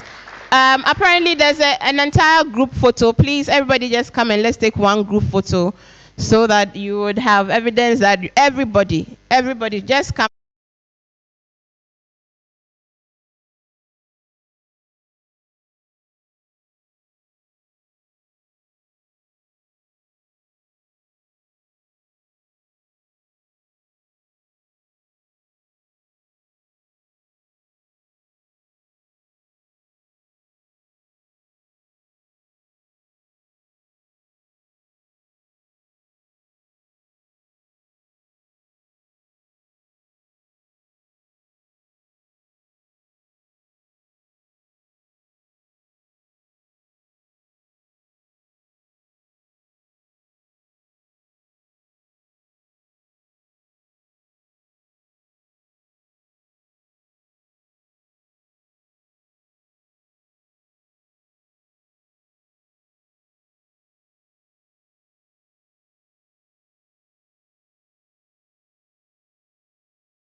Gotten the benefits of that. And that is why when you go to Rwanda, for instance, and Bridget, that is to you, or Kenya, there is a conscious direct effort to get all segments of the population involved at the local level. And so we say affirmative action. And probably we look at the possibility of getting a legislation that compels the local Ministry of Local Government, when it is considering the 30%, to earmark the 40% that Barredo had suggested as part of the 30% government representation or local level representation in the district assembly. Somehow, we have to find a way to legislate it and make it compulsory for all other segments. The youth. Ghana is a youthful population. They have their aspirations and expectations. Sometimes they feel disconnected from activities at the local level and even at the national level. How do we ensure that their views are reflected and manifested in the decisions that the elderly take at that level? So clearly, Shamima, this is definitely a very important matter that ought to be discussed. The parliament itself, yes, and the Minister of Local Government by constitutional imperative has a responsibility to come out with laws to direct the, to enable the local Minister of Local Government. We are wrapping up, please. To enable the local government architecture, initiate, manage, and execute policies. Has the Minister of Local Government introduced such a legislation in Parliament? And so there are many. Honorable, partisan election, yes or no? I believe that there was good reason. Why the ministry, the local government architecture in 1992 and before suggested that local government must be non-partisan, because they wanted to insulate local governance from partisan political manipulation.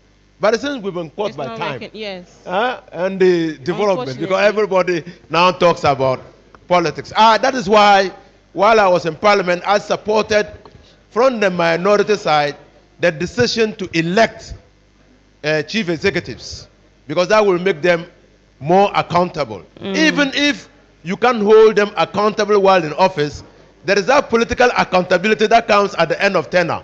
Right. If that person is unable to perform, you vote that person out. Yes. And so, yes, we need to consider critically whether, so it is elective. We elect the district chief executive.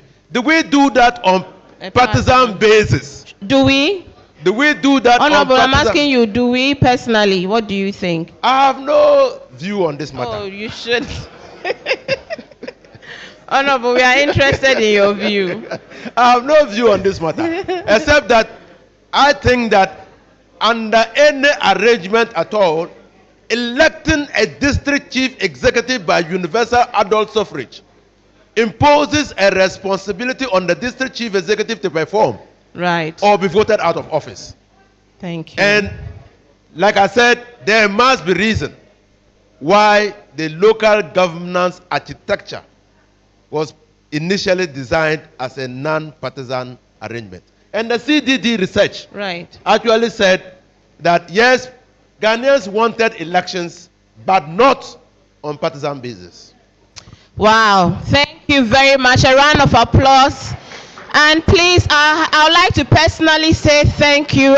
This group is one of the most present, most engaged groups that I've ever had the opportunity and the privilege to moderate. Your patience has been phenomenal. Please, let us give ourselves a huge round of applause. And because of that, I'm going to teach you how to make fruit salad, okay? So we're going to do watermelon,